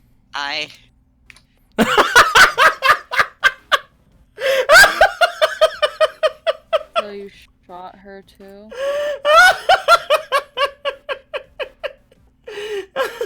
I'll track you down to the ends of the earth.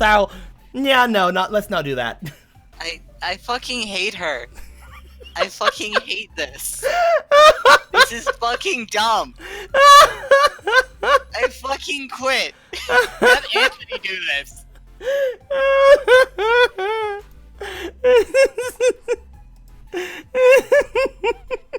This is fucking stupid.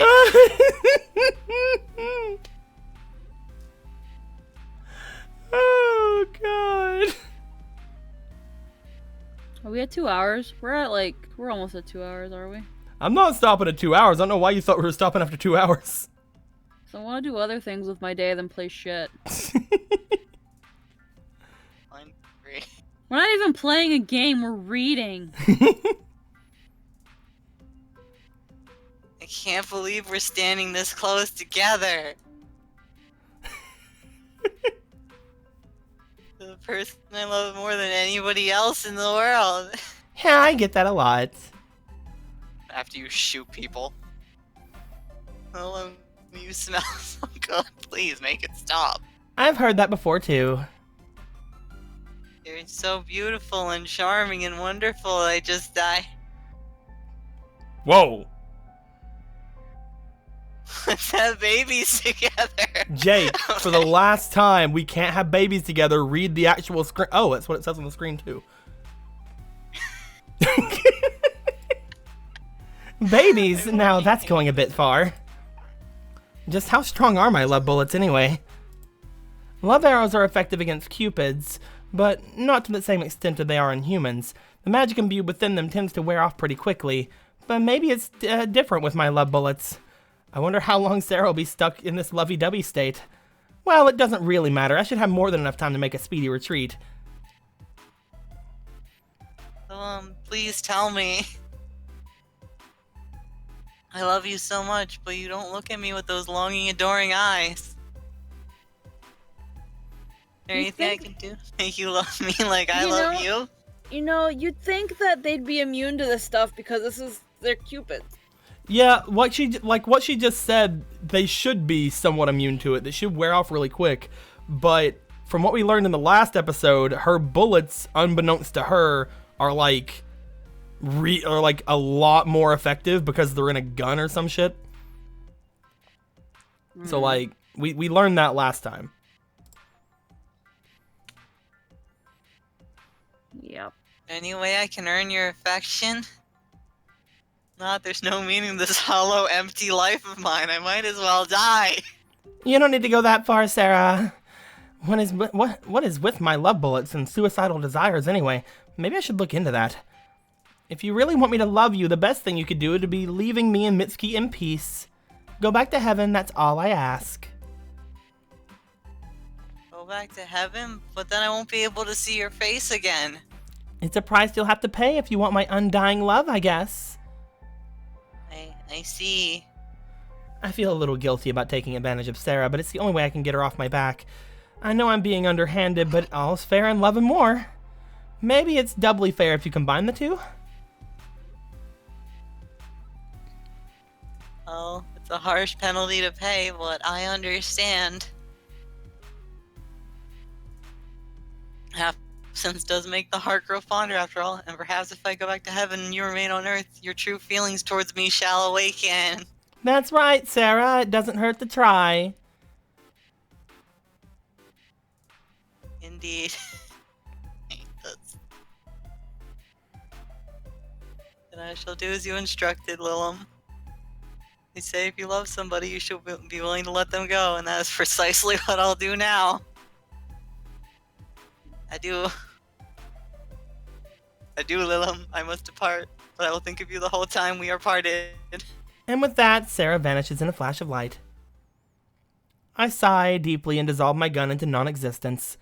My Cupid's uniform goes next until I look like an ordinary human once more with fucking bright pink hair, a little heart thing in my hair, and bright fucking pink eyes wearing lingerie. You know. An ordinary human with... Oh, stop it, game. Oh well. They're less ostentatious? Is that it? Ostentatious? That's it. Than the wings. Jeez, what a pain. I sigh and stretch my arms above my head. I haven't been in a serious fight for a while. One wrong move and Sarah could have speared me.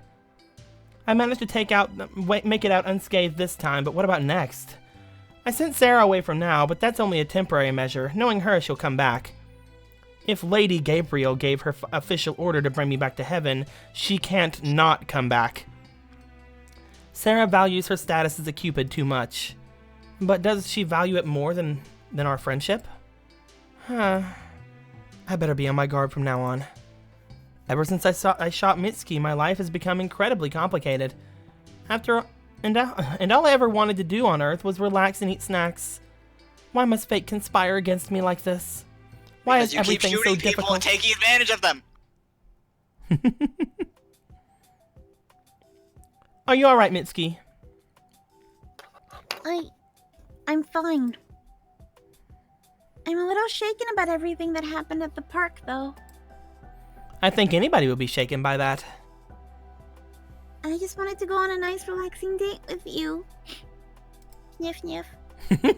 Huh? So that's the part that's shaking you? Well, yeah, I thought I'd be able to spend some quality alone time with you. But then this other girl appeared out of nowhere. It just isn't fair. And you don't care that we're Cupids, and we can sprout wings, and we're from heaven? I don't give a fuck. Well, I did think that was kind of weird. I did think it was kind of weird, I guess. Just kind of. But I've always sensed there was something strange about you. You don't act like an ordinary human. I think that's what drew me to you to begin with. You act like a hoe. So you don't mind that I shot you with a love bullet? I don't mind. You shot me with a love bullet the moment I set my eyes on you. Okay. Well, that's reassuring, but Sarah might have a point.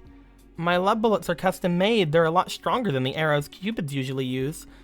I thought I'd given you a diluted shot, but I might have made a mistake. You think you love me, but your feelings might not be true. They could be an illusion. When the after effects fade away, you'll come to your senses. You'll be the same old Mitsuki you were before. And your feelings for me will probably change. Your feelings for me might be a lie. Willem? Mitsuki leans forward on the couch. She extends her hands, linking our fingers together. Her palm is soft and warm. It's comforting. My feelings for you aren't a lie. My feelings for you aren't a fake. But how do you know that? Points for anyone who gets that reference.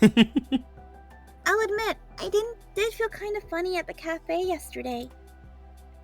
I don't remember it too well, but I guess that would be when you shot me.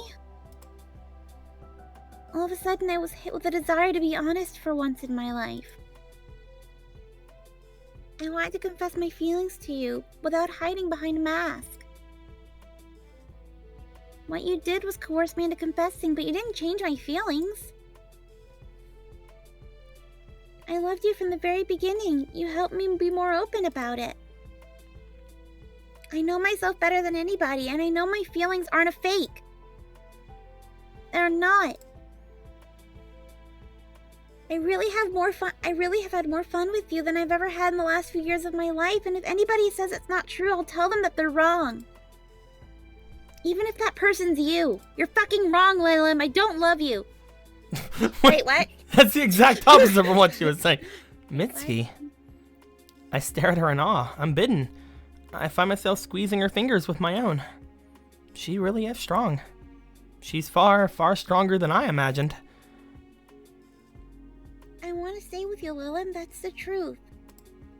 Really? Really. Always? Yes, always. I'll stay by your side no matter what.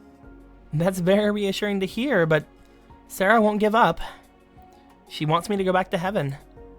She was ordered to bring me back by Gabriel herself. And then we'll have to drive Sarah off, no matter how many times it takes.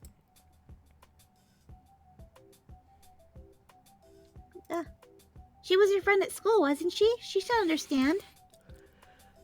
It'd be nice if that were true, but Sarah is remarkably stubborn. And even if we manage to fend her off for good, Gabriel will come and get me herself. She can be quite scary when she gets serious.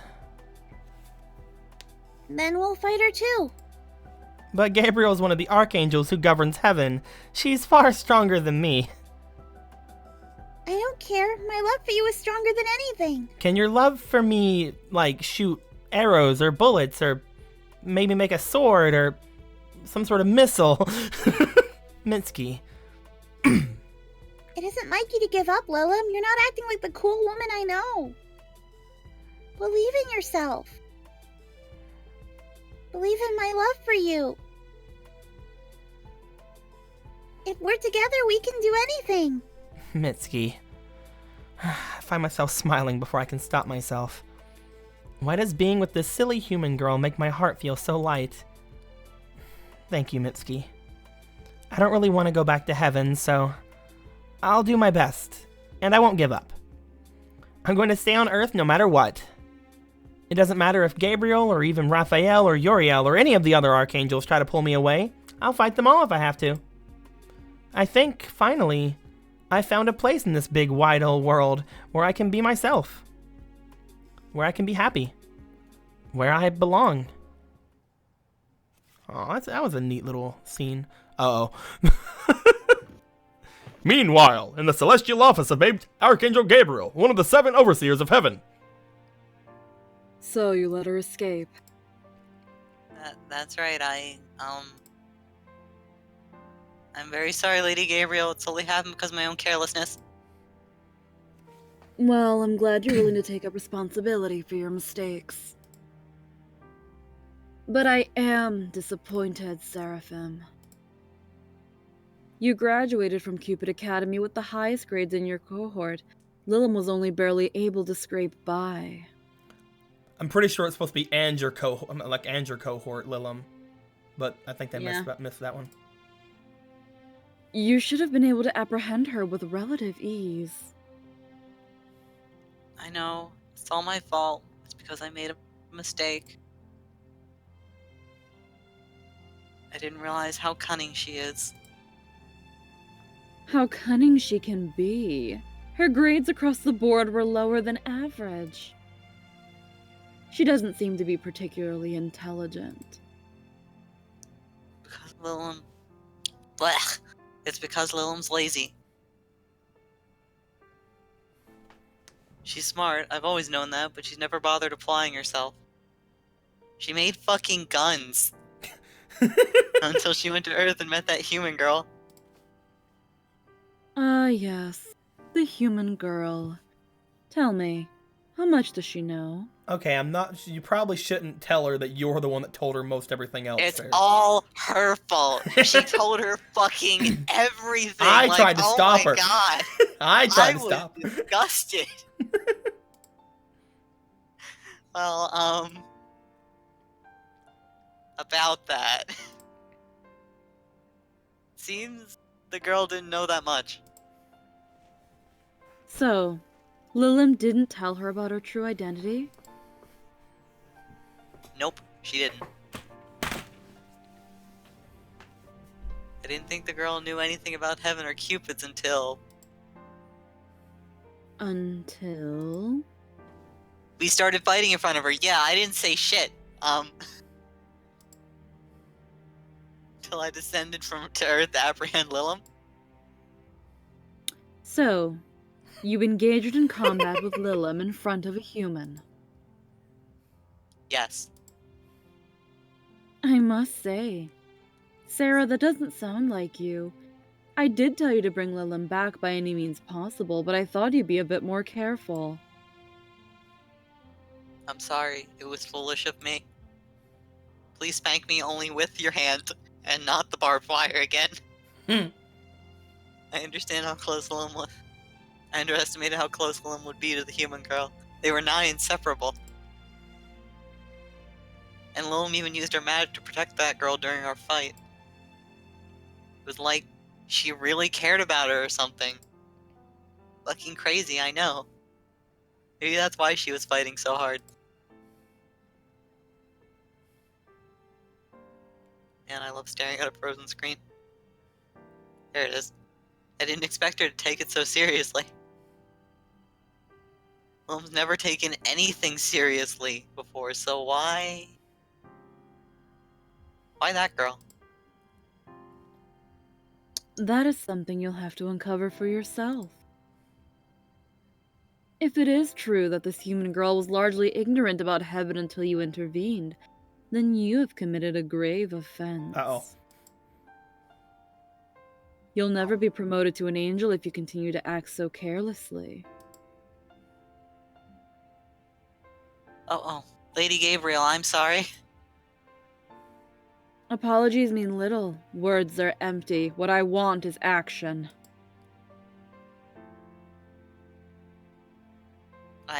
Yes, of course.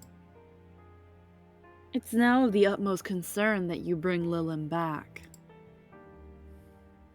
Bring her to me and erase the memories of that human girl, too. If you don't, it won't be your promotion that's on the line. You might get banished, too. Wow, you're kind of a bitch, huh? I mean, banished? But of course, I can't trust careless cupids who leak our secrets to the masses. It was one slut. It would be a fitting punishment, don't you think? But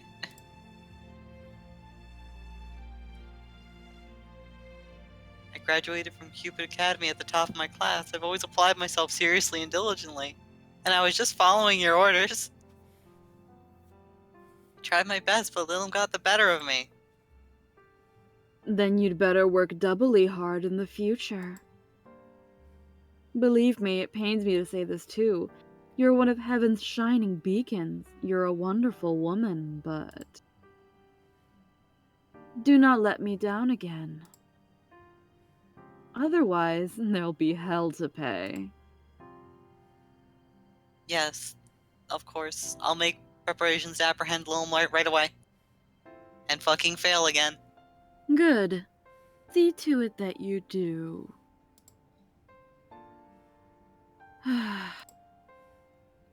I'm surrounded by incompetent fools. How hard can it be to return one rogue Cupid back to heaven? I thought you were supposed to be smart, Seraphim, but now I'm having doubts. If she can't bring Lilum back next time, I might have to step in.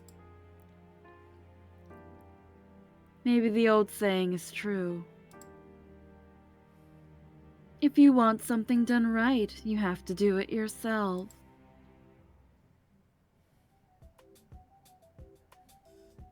Outside the offices of heaven. Still can't believe that happened.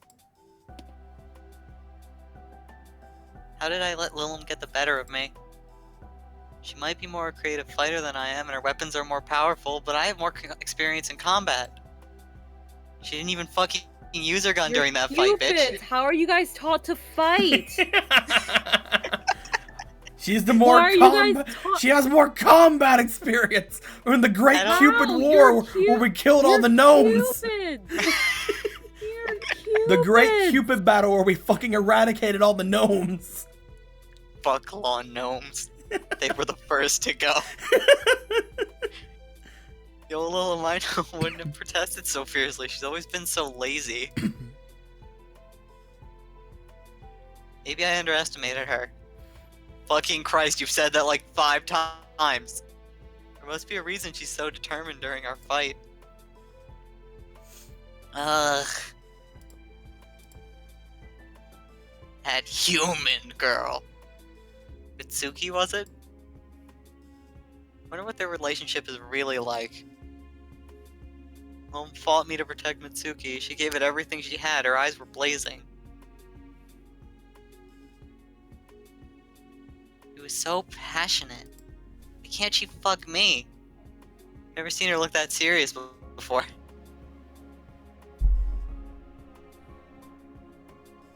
We get it! You've just said the same thing like 3 times!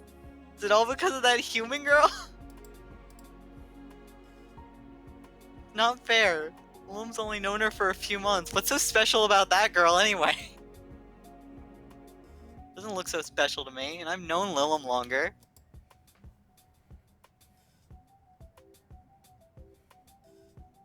Lilum used to be my friend. Can't stand it. I'll have to bring Lilum back to heaven no matter what. Even if she belongs to me. Great, now I'm going yonder. I don't let that human girl have her. This time I won't lose. My God. I want to die. My bed is so warm and toasty. God, I keep coming back from this with my bed and stuff. Holy shit. Can we end it in the bed too? We are not ending it in the bed. If we want to actually finish this game at some point, we need to go on for a bit longer. Damn it. I never want to wake up.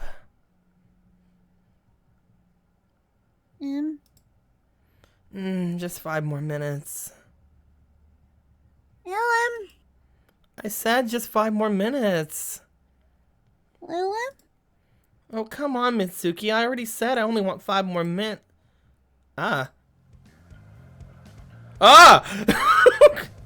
I stop. The person in my room holding a bow and arrow isn't Mitsuki. It's Sarah. So. I transform into my Cupid form. My lingerie melts away from my body to replace by my skin-tight suit. You get it. What are you doing in here so early in the morning?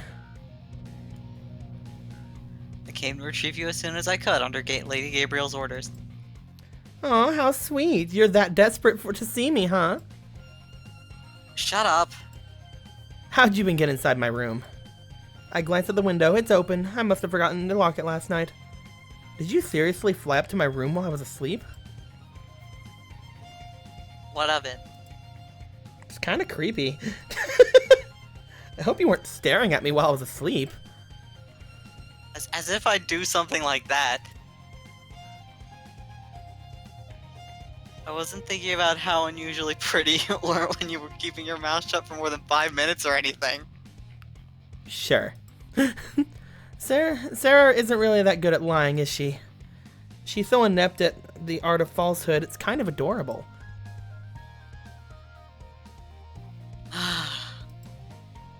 Sarah inhales deeply and squares her shoulders. She looks at me staunchly. I might have failed yesterday, but I won't fail now. I've strengthened both my heart and resolve. Fucking getting my panties in a knot over the fucking girl over there. You're coming back with me whether you want to or not. This is making me want to break my diet and eat munchies. So you wanted to ambush me?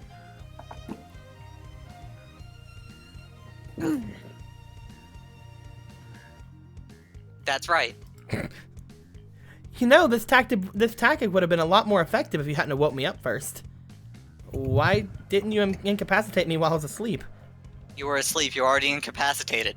Well, you know. I had to wake you up to incapacitate you again. I mean, that wouldn't be fair. Bitch, it's either you get her or you literally go to hell. I think Gabriel will forgive you for being a little bit under fucking handed. I don't think Gabriel cares. I don't think Gabriel cares. Just do your job. Lady Gabriel might have ordered me to bring you back using any method possible, but I at least want to give you a chance to defend yourself. You shouldn't! No, you Aww. really shouldn't. Oh, Besides, you used to be my best friend. how sweet. You really are a darling, Sarah. But that's why you'll never be able to beat me. I rise from my bed at the exact moment Sarah fires her magical arrow. I throw the dovet up high in the air over Sarah's head. What's a dovet? Uh-huh. A duvet, it's duvet. it's a blanket that you can stuff more blankets into to make a super blanket or something. Blanket, like got that. it. It's a blanket. The arrows pierce through the thin sheets easily, but it's enough to throw Sarah off balance. She misfires instead of hitting me. The arrows ricochet about my room. The alarm clock on my bedside table that I never use is skewered against the wall. My mirror cracks in about 5 different places. A vase of flowers on my desk splintered. Bits of ceramic and stagnant water and half-dead daffodils litter my floor. I'm a little annoyed about that, but now's not the time to worry about the damages. I have to make my move now while Sarah's still incapacitated. I dash forwards, kicking off against my bed. Lilum. Sarah's managed to throw the torn duvet off her body, finally, but it's a little too late. It's too little too late. I already have her. My room's small. Sarah uses the ranged weapon, so she's at a significant disadvantage. I have guns. Those are also ranged. If I can get in close, there's no way to counter me. And the duvet was all the distraction I needed. I wrapped my right arm around her, keeping her pinned in place. I summon my love pounder with a flick of my wrist. The pistol materializes in a burst of pale pink light. I press the cold, hard barrel of the gun against Sarah's temple, just like before. We're pressed up together, so close together, I can feel her body trembling against mine. I can hear her heart pounding in her chest. There's nowhere for her to run, nowhere to hide. It looks like I've won yet again. I wouldn't count on that. Huh? Take this, feel my divine wrath, or something. Come on, guys. Sarah stamps on my right foot with the heel of her with boot. an arrow and end this. She just stepped on her foot. Yeah, she did. Fucking master of tactics. Ow! That really smarts. What's so divine about that? I'm a Cupid. Everything I do is divine. Even going to the restroom? You know? Sarah grinds her heel down on my foot. I hope she hasn't broken anything. Alarmed and in pain, my grip on Sarah loosens. She throws me over her shoulder. My body goes flying through the air and I land on the duvet with a thud. But bounce once, twice, and then stop. That wasn't really needed. My head is pounding. You meanie? It was payback for shooting me with the love bullet last time. It's not my fault you left yourself wide open. Now you're the one who's wide open. She points her bow and arrow once more. She presses the tip of the arrow against my chest. I blink up at her, pinned to my bed on my back, just like a bug. I have you now. She's right. I don't have the duvet anymore. It's crumpled up on the floor. I can't use it to protect myself, and neither can I use it to confuse Sarah. There's nothing left for me to do. Nowhere for me to run.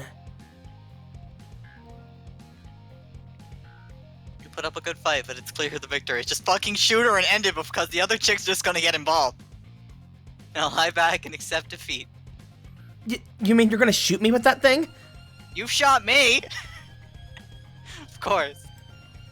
If you shoot me with such close range, you could do some real damage. I didn't stop you from shooting me in the head. That's a fair point, I guess. Compared to the humiliation you put me through, I think I'm being rather kind. I'll shoot you, make you fall in love with me, even if it's only for a few minutes. Then I'll bring you back to heaven. So that's her plan, is it? It's simple, but it'll be hard for me to wiggle out of this sticky situation. She just needs to draw back her bow and shoot, and it's all over. I'll go back to heaven and Mitsuki. Sarah will erase Mitsuki's memory. I can't let that happen. I won't let that happen. What can I do? Oh. Try to appeal on Mitsuki's behalf. Try and flatter Sarah. Bing. Like someone says, now that I don't have my duvet, I can't stand a chance against her. Man, if only you had some kind of weapon like a gun. If only you had some kind of weapon. Like a gun! Like, when she was stepping on your foot, you could have just pulled the trigger. Maybe instead of these two kept fucking monologuing at each other, they just fucking shoot.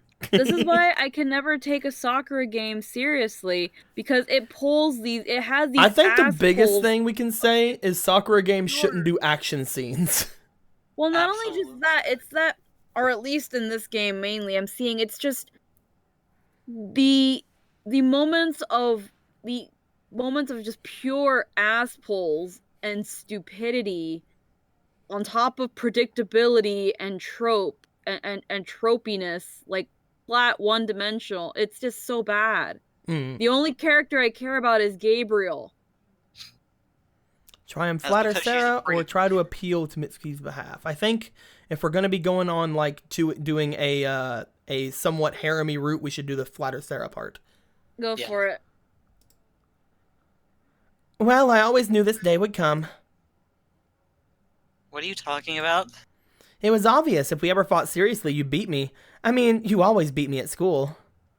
I expel a heavy breath from my chest and look up at the ceiling.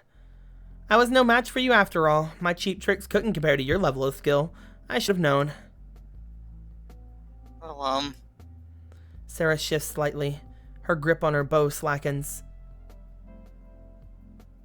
you're a fucking liar for starts, Sarah. I think you fought honorably too. You tried your best. Oh no, it's kind of you to say that, but I was nothing compared to you. I think you're quite remarkable too. Please don't put yourself down like that. Hurry up and shoot her. You know she's playing Stop. you. No.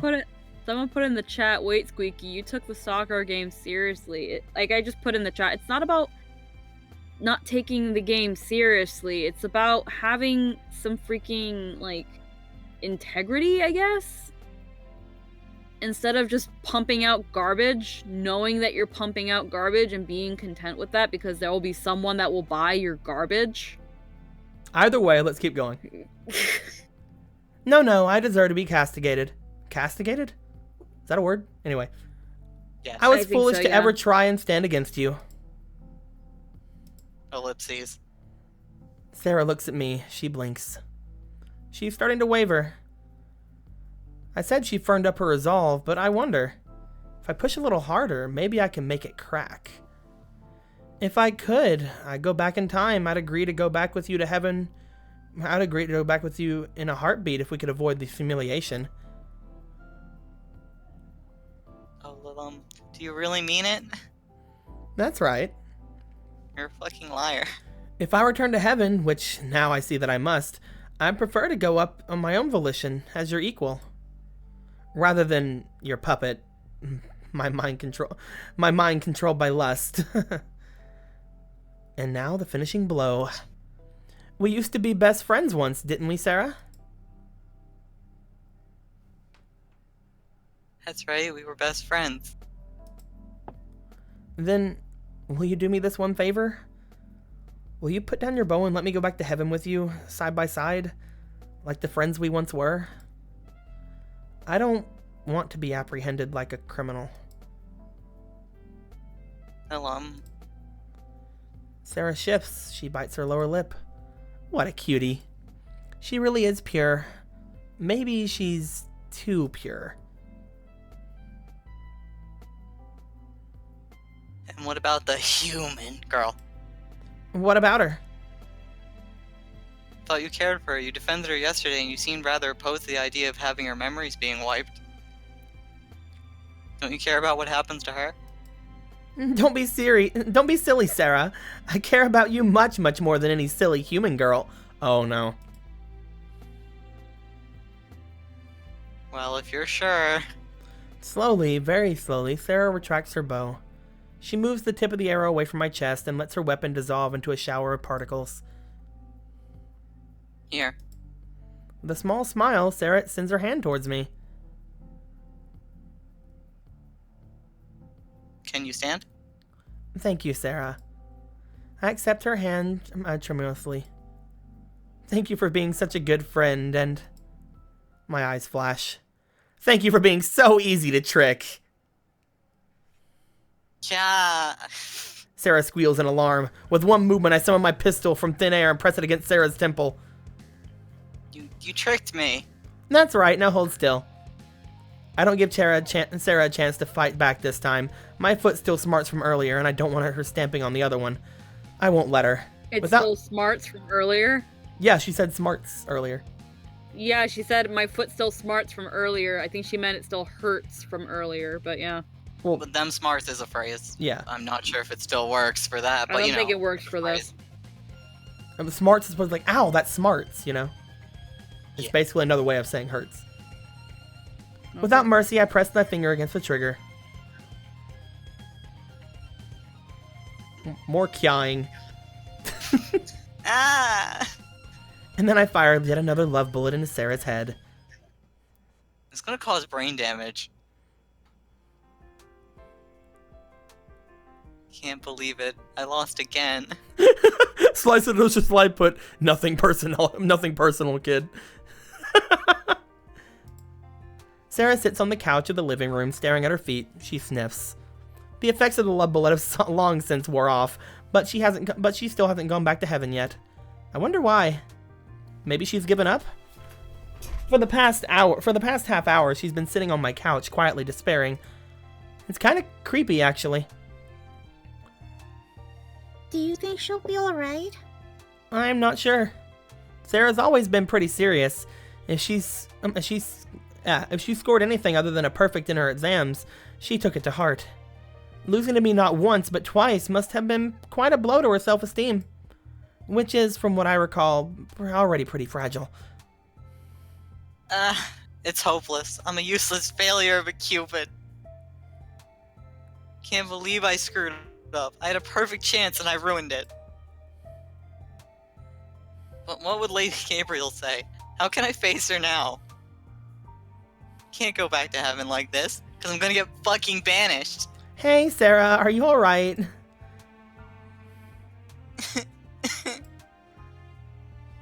She's crying, Lilim. Let's point at her and laugh. Yes, I can see that she's crying. Is there anything that I can say that'll cheer Sarah up? Sarah? Hold on, I'm still seeing. Is there anything? There it goes. What? You might have lost the fight, but you really gave it your all. I can tell how hard you tried. You shouldn't get in trouble if you go back to heaven. Gabriel should praise you for doing your best. You just got unlucky being pitted against a sly, wily, sexy femme fatale like me. I strike a pose. It doesn't seem to cheer Sarah up. She's still pouting. She looks kind of adorable when she pouts. It makes me want to stretch her cheeks between my fingers.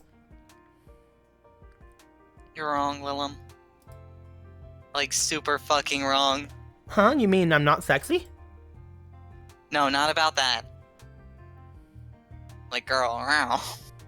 Not that I ever look at you in that way, of course. Of course. Misky, damn. You better not. I'll fucking kill you. I can't go back to heaven now. Lady Gabriel told me. She said if I messed up another mission to bring you back, she'd banish me. So might as well fucking stay here. She'd banish you? That sounds a little harsh. I ban thee. You ban me? I ban thee. I'm Bamri. I know, that's what I thought, but Lady Gabriel is quite draconian. She doesn't take failures lightly. Failure, huh? Guess that's what I am now. Her eyes look even deader than a fish's. I can see that. I wave a hand in front of Sarah's face. She doesn't react. She just sits there staring blankly in the space. This could be bad. Being banished from heaven would be an incredible blow against a serious girl like Sarah, who's always worked hard her whole life. She's such a good, pure girl. She doesn't deserve to be punished so harshly. Maybe if I return to heaven of my own volition, Gabriel will forgive Sarah? But I don't want to do that. If I went back, then Mitsuki... I guess, for the time being, this is all I can do. You know, I've been thinking. What? At least she's engaging with me. That's something. For a while, I was starting to worry her soul had vacated her body through sheer shame. Maybe you lost those last 2 fights with me because you wanted to lose. What do you mean? Well, look at it logically. Like you ever think about logic? Hey, even I can engage in critical thinking from time to time. Thank you very much. Not that I'm going to start reading about rationality or anything. See, Sarah, here's the thing.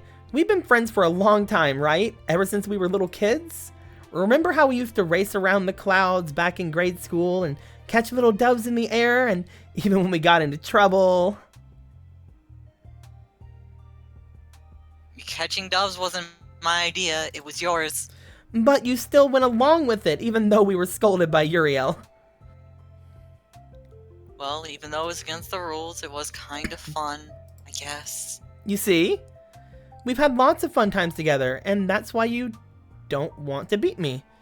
You know, I don't fit back. You know I don't fit in back in heaven. You know being there made me feel miserable, and that's why even though Gabriel herself asked you to bring me back, you couldn't do it. You couldn't bring yourself to. You were thinking about me this whole time, weren't you? No, I wasn't.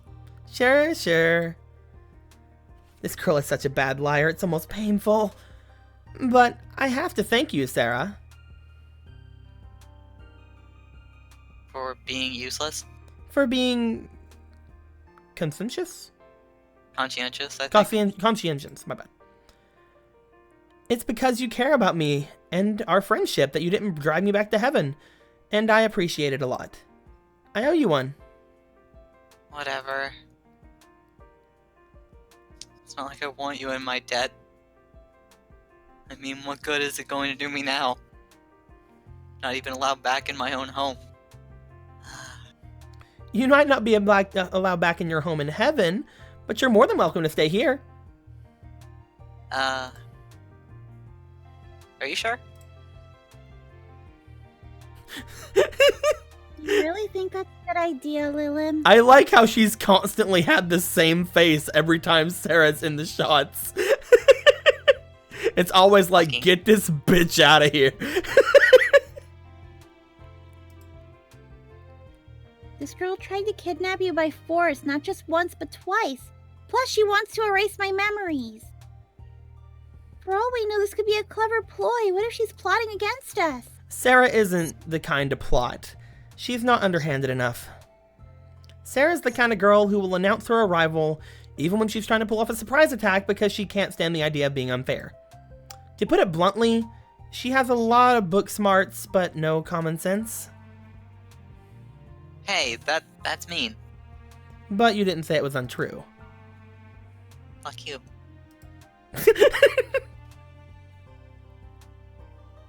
I guess I still have a lot to learn. I think you're fine the way you are now. Well, do you really mean that? That's Stupid right. How? It's because you're so pure and honest and incorruptible that you're super fun to bully. Haven't changed since we were kids, Lilum. And you haven't changed at all either.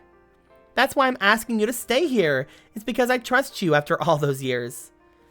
And we're still best friends, right?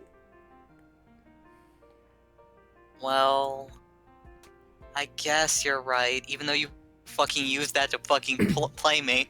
I don't have anywhere else to go right now, and you are my best friend.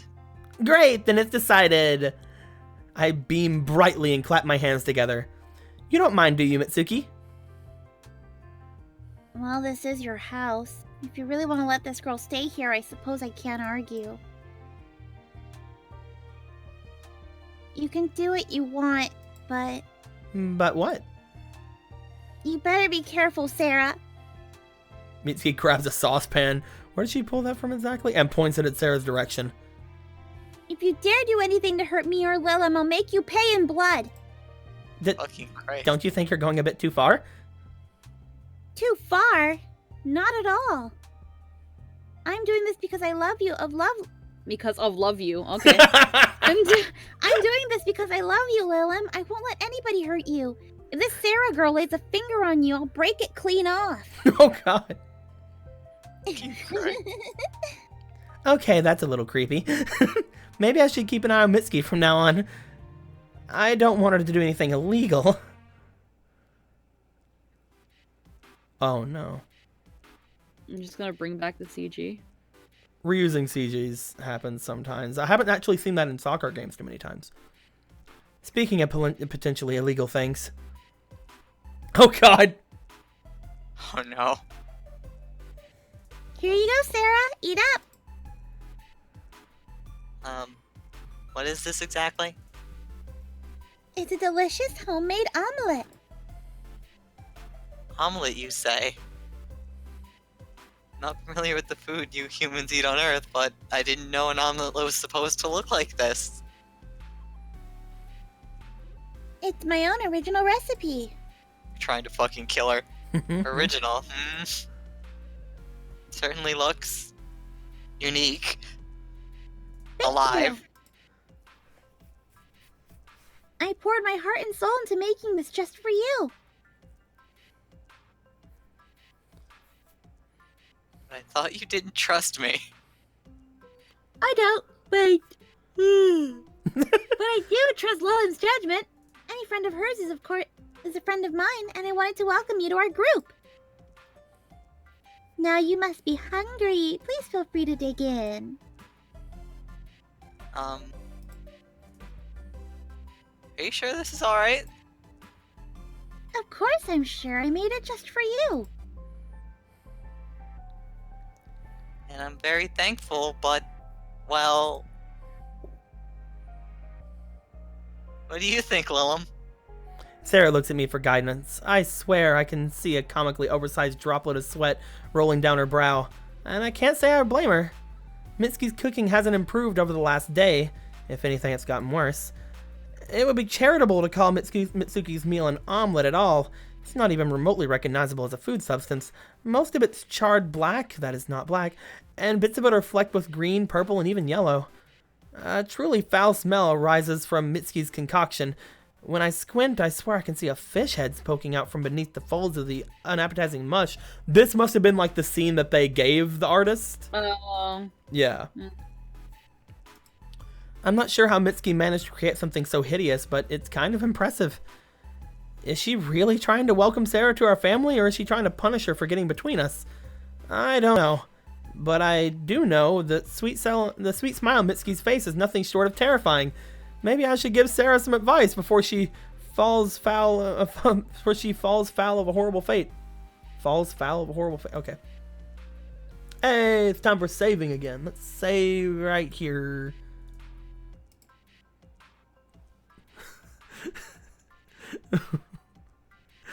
Should we warn Sarah or let Sarah eat it? Do you care about your friend? Do you care about your friend? See, let's just say this. If this was a situation where I had a friend and that friend was really bad at cooking and she was trying to give you guys food, I would probably let you eat it. You're also a bad person? But so is she.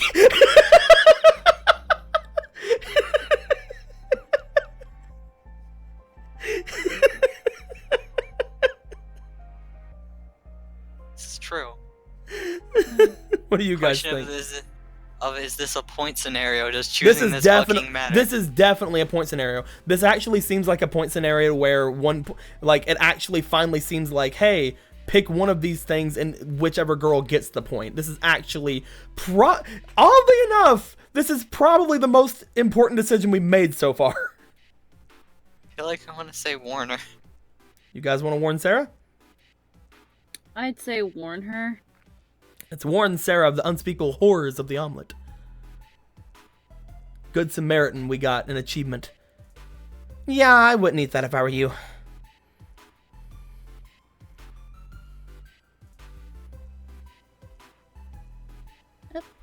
But I put so much time and effort into creating this dish. I know, and I'm sure Sarah is very grateful, but I kind of have a craving for fast food right now. Oh, is that so? Yeah. Hey, I have an idea. Since Sarah's new to our household and she's not too familiar with human customs, why don't we go somewhere fun? Fun? That's right. What is fun? Is that like doing your taxes? Oh my god. It's still pretty early, so we should probably go out together and enjoy ourselves. We'll stop by for a bite to eat on the way. What do you say? Well, if you're sure. I just wanted to kill her, is all.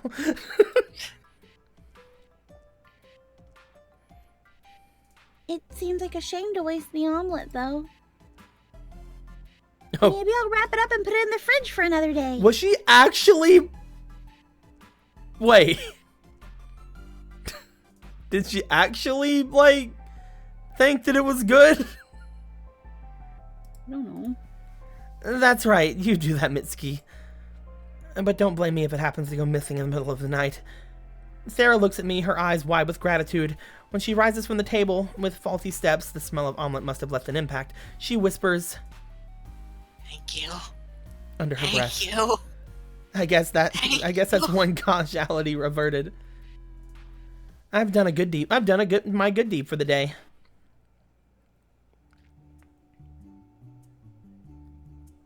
What manner of place is this? She looks around our Smells of surroundings. poverty and urine. Her eyes and mouth are both open. She looks like she's seen a unicorn, and I guess I can understand her surprise. Hey, thanks a lot, Elia Saris 23. Thanks a lot for the sub. Thank you very much. Let's deal those blows to Isno. Let's destroy Isno as the stream boss. Haha, one sub at a time. She looks like just in a unicorn, and I guess I can understand her surprise. This place is a little overwhelming, even for me. I've never been here before either, but I've seen it enough times on TV. It's a theme park, but it's not just any theme park. It's Sakura Land! It's the theme park to go if you're in Tokyo. Is it literally called No, I was Sakura trying to Land? say it's Sakura Land. That was me making an assumption. It's the one and only. Oh my god.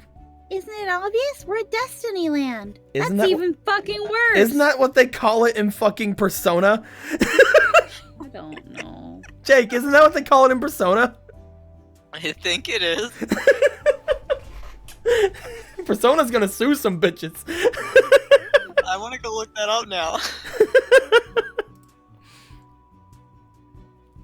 While you're looking it up, read for Sarah. Destiny Land?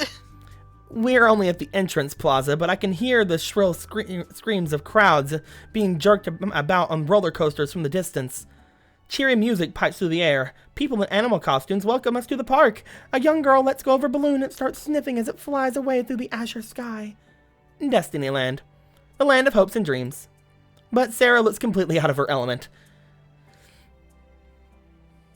Never heard of this place before. Dodd says all Sakura games take place in the same universe as Persona, confirmed. Actually, I don't actually think that would be true, because Sakura Gamer actually had a bunch of the Sakura games as video games. So if anything, Sakura Gamer is out of that canon. But we don't know if this game takes place in the same world as Sakura Gamer or not. Yeah, that's the one from P5. It's Destiny Land. That's what I thought. So there's some sort of a split timeline here with the Sakura games we don't understand. This is the game that came after Sakura Gamer, so it could be a new timeline for all we know. Sakura trivia for you guys out there. Anyway. Timeline where the hero died. What? Really? Really? Where have you been living? Under a rock? No, heaven. In heaven, actually. Living under a rock sounds rather cramped and impractical. Yeah, I wasn't being serious, you know. I take everything seriously. It's the only way one can become a good Cupid. Especially fun. Fun is the most serious thing. I can tell. I think it's one of Sarah's charm points. You don't need to ruffle my hair. But I wanna. And I suppose I'll allow it for now. Oh my god, this is where you say no and walk away or something. Alright. That's what I would say if it was me going. I knew she'd cave in. No girl can resist my charms. Honestly, though, I can't believe it. How could you have not heard of Destiny Land in this day and age? I don't think I have enough time to research silly things like this. I'm too busy with work. Besides, Bleh! Besides, I've never been to the human world, Sarah catches the eye of a small child a few paces away, chomping on a bright pink candy floss. You mean and pauses. cotton candy. Fucking, why candy floss? Tokyo before. I didn't know you had huge plazas like this, filled with so many people. And so much noise. And screaming children that just, ugh. And what the hell's with that giant dog? Anyway. Sarah Cut it pulls a down. face. Is this a spot of pagan worship? I open my mouth ready to counter her question when I pause. Maybe Sarah isn't too far off the mark after all. I guess in a sense, Destinyland is a bit like a site of pagan worship, but the people who pilgrimage here don't come to worship gods. They come to worship the face that dominates all of Western civilization. Roland Rat. Fucking Roland Rat. I wanna die. How could a cartoon rat gain so much power anyway? Some of the girls back in Cupid Academy had Roland Rat themed stationery and tote bags. They thought he was cute. Sarah might be the only Cupid who doesn't know about Destinyland, and it's because she's so super serious. She's never had time for anything other than studying. She never had any dreams bigger than being the top class Cupid. She had no places she wanted to go. No sights she wanted to see. To be honest, it's kind of sad. Maybe that's why I wanted to bring her here. As Sarah's friend, it's my job to help expand her horizons. Putting the paganism to one side for now. I think you might enjoy this place, Sarah. It's popular with young women, and the characters here are cute, right? I don't know. Sarah eyes one of the staff members distrustfully. This place is full of false idols, and it doesn't seem very virtuous. Sarah looks at the small child with the candy cotton candy again, and her nose wrinkles. And they start indoctrinating them so young, too. On a slightly side note, Hmm? I found the CGs for the 18+ patch of Sakura Cupid. I don't want to know. I'm gonna put them in the not safe for work chat. Don't put them in the not safe for work chat. Why not? I don't want to know. You don't have to look at them. Don't put them there. God. Why not? You want to keep that chat?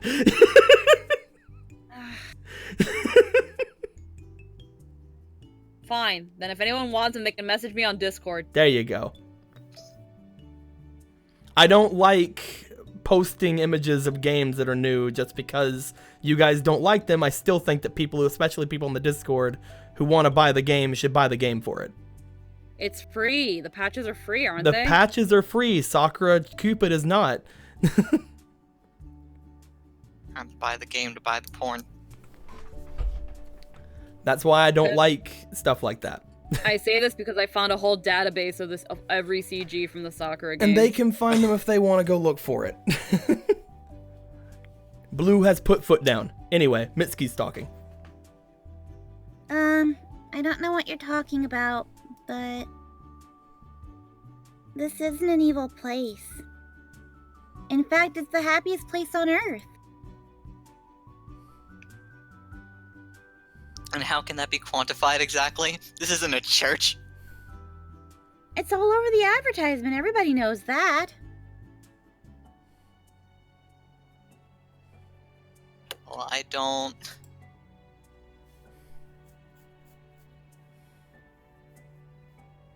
Then try listening.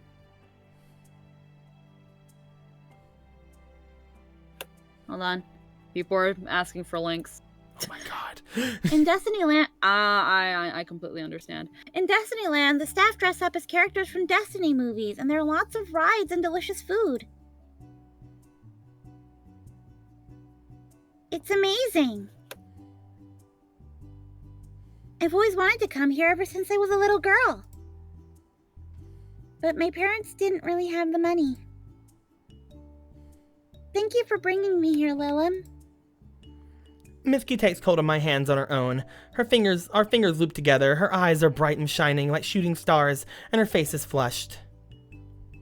Mitsuki doesn't look happy, that doesn't begin to cover it. She looks elated. This is like all my childhood dreams come true. I've always wanted to know what Destinyland was like, but it's even better than I imagined. Hey, now, you don't need to thank me. I pat her on the head. I like spoiling my girls. Your girl? I'm your girl? You left out the plural there. You left, I'm pretty, that was selective hearing, I'm pretty sure. How dreamy. That's almost as dreamy as going to Destinyland. I'm glad it made you happy. I wanted to come here for a while too. I figured it'd be fun if we went around together, but are you not enjoying yourself, Sarah? Why does she have a face like she's creaming herself? You know why she has a Well. face like that. You know damn well why she has a face like that. Well, Sarah bites her lower lip. She looks around the plaza with its pastel buildings and food carts and frowns. bit overwhelming.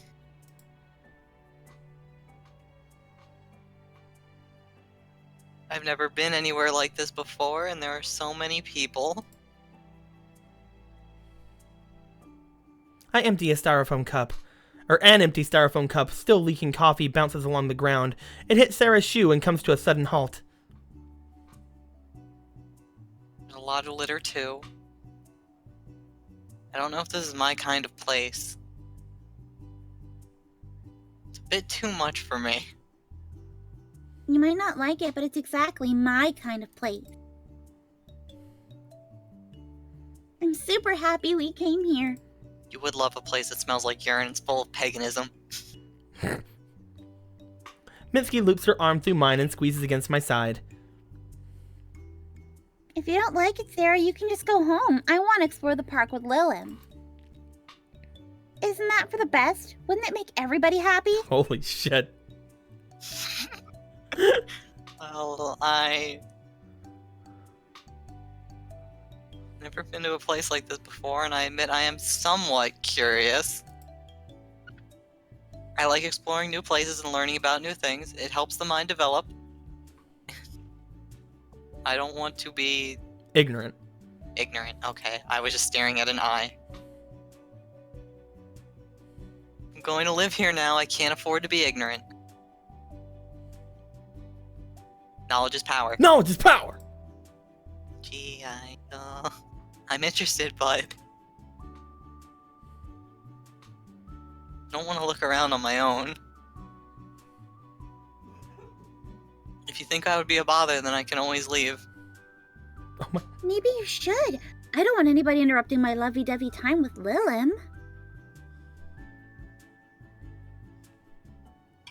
I thought as much. My phone's vibrating somewhere. You two really are close, huh? That's right. I'm just like reclining on a chair. I'm just a third wheel. Sarah. I look between Sarah and Mitski. Mitski's still clinging to my arm while Tara's standing a few feet away. The empty cup of coffee still in her right foot. She looks awkward. She's staring down at the ground. I should have known. Sarah's never really been good with crowds. And despite being so book smart, she doesn't really have any street smarts. If it weren't for me, she'd be totally overwhelmed. Sarah can't look around the park on her own, but Mitski doesn't seem to want to share me. We'll have to make a choice between the two of them. We walk around together! I think that's the only thing we can do if we're going for the harem route. This seems like one of the ones you have to pick. Yeah. Then I think from the earlier choices, we're either at 4 and 3 or 4 and 4. Yeah, Sarah, I think we have 3. This is based... The way that these games usually work is like there are certain decisions you have to make, kind of like the one we made in the bathroom or in the bathtub. I think we made one similar to this. Or I think it was the school when they were looking at the picture. Yeah, something like that. When she was like, "I don't like being tied down to one." Oh yeah, person," yeah, that was it. That shit was like it. that. I think that like this is another one of those. Like we have to pick this one if we want the harem route. Yeah, you have to declare polygamy. Look around the park together.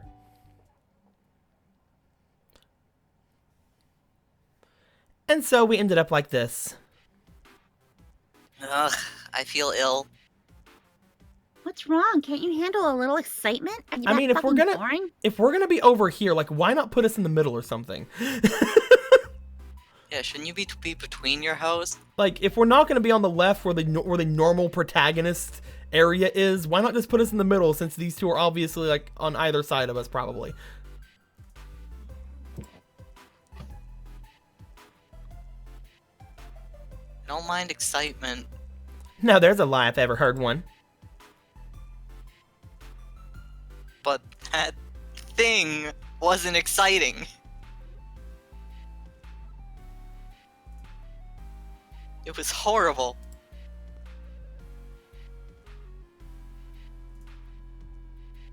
But I thought you were supposed to be a Cupid. Flying through the air shouldn't be a big deal for you. Might be able to fly through the air, but I never loop around or go upside down. Why not? Because it's a waste of energy and it would make me feel ill. How boring. I'm not boring. I'm just being practical. You sound like an old woman. I'm not old. I'm only 9,000 years old. I didn't say you were, I said you act like it. I was just trying to show you a fun, exciting experience since you've never been on a roller coaster before, but all you do is nag. Nag, nag, nag. You're worse than my grandmother and she has arthritis. What does that have to do with anything? I don't know. You are unbelievable. Sarah shakes her head. She looks nonplussed. Can't believe you seriously enjoy being whisked about and thrown around without any control. You must be a masochist to enjoy something so horrible. And you must be the biggest stick in the mud I've ever met. Why don't you try and live your life a little? You know, have fun. That's what you humans do for fun. Sarah points to the roller coaster in the distance. And I don't want any part to play in it. Then don't. Why don't you just go home? Mitsuki wraps her arm around mine and draws me close. We don't need you here. You're ruining my date with Lilim. Ruining? Sarah looks between us. She blinks.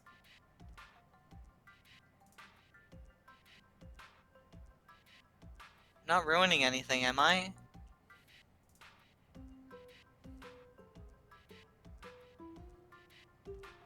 You are. You totally are. And I thought if I looked around the park with the two of them, they'd at least try to tolerate each other. Maybe Mitsuki and Sarah are too different to get along. Mitsuki's impulsive and has a fiery temper, while Sarah is cautious and overly analytical. It's like they're polar opposites. This might have been a bad idea. Lilim? Lilim.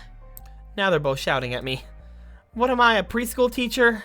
Am I supposed to split them up and put them in a timeout? I thought they were supposed to be grown women. Well, having two cute girls fight over me isn't too bad, I guess. I just wish they'd be a little nicer to each other. I probably need to step in. Why don't we take a break from riding roller coasters? Yeah, let's do that. I'm feeling a little queasy. Huh? But we still didn't get to go on Star Mountain.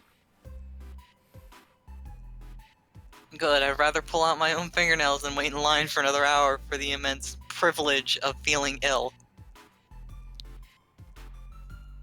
Oh my god, all you ever do is complain. Can't you lighten up?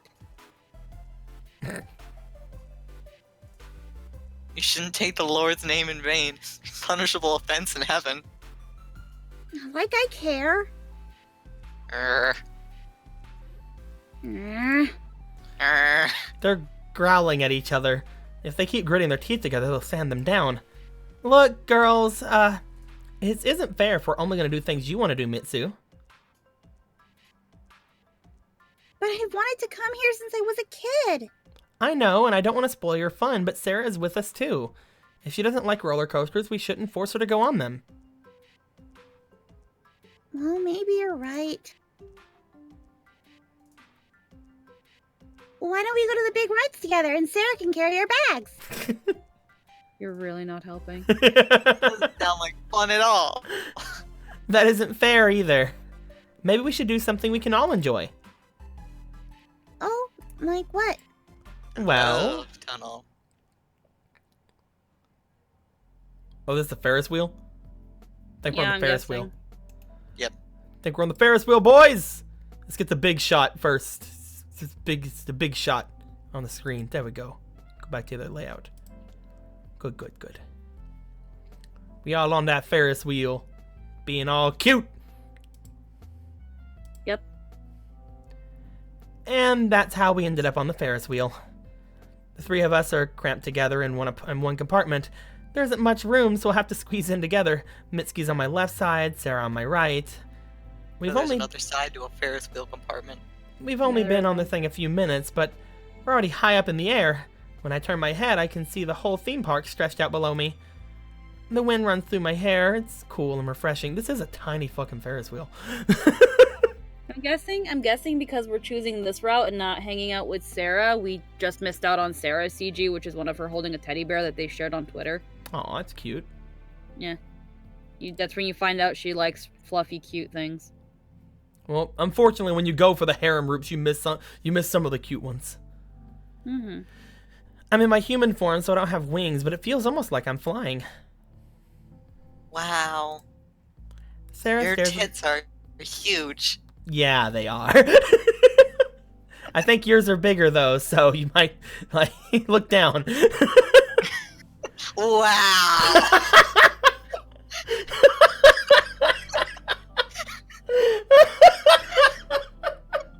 Like she just know. Wow, this is great. My tits always been this big. Then she looks at Mitsuki and she goes, "Wow." I'm kidding. Sarah stares at the ground below us, completely enraptured. Her eyes are wide. I didn't know humans had things like this. That's you, not me. Yeah, hold on. My Discord. We're a pretty advanced race, you know. You're right. Thought you were backwards species that only live for cheap thrills and cheap food and cheap relationships. Hey! But I guess you can do amazing things when you put your mind to it. But this booth still smells like urine. Yeah, people do that. I don't know why you look so amazed, Sarah. It's not that different to flying. I know, but it's a totally new way to experience the world. Oh, no. I was about to do it too. Humans don't have wings, but I guess that doesn't stop them from wanting to fly too. A bird flutters past in the sky, just inches away from us. If I wanted, I could probably reach out and touch it, even though you probably couldn't because the bird would probably get spooked and run off, and also opening up any sort of thing inside of a compartment of this thing is fucking just terrifying in my opinion. You just fucking sit down and enjoy the fucking ride. You're already freaking lopsiding the whole thing. Anyway. That was worse, Blue. I was in one like this that was really fucking cheap. It didn't even have a thing to close. Oh god. Actually, I've been to something like that at a fair before. Thankfully, it had buckles. The sky is a pure, bright blue, studded there, here and there with clouds. It almost feels as if we're falling into the bottom of a swimming pool. It's so peaceful up here, not even Mitsuki and Sarah can argue with each other. Have we, perhaps, reached a truce? Wow! Suki, Yeah, you're saying. Yes, what is it? Sarah pauses. She looks down at her lap, shamefaced. If she can even see her fucking... I'm kidding. Wow! I'm sorry for being rude to you earlier. I should have been more considerate. No, it's alright. I shouldn't have forced you to go on all those scary rides. But you wanted to go on them. I did, but everybody likes different things, and that's okay. Even if I like scary rides and you don't, we both like Lilum, right? Yeah, she got a fine ass.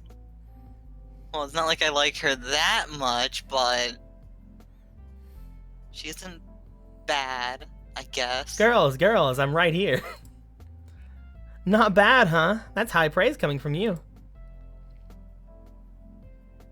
Shut up. Sarah's so contrary, but I guess she wouldn't be Sarah if she wasn't a little prickly.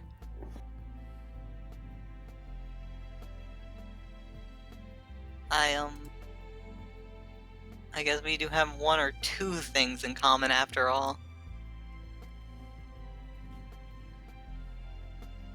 That's right. We're united by a common goal, so we shouldn't argue.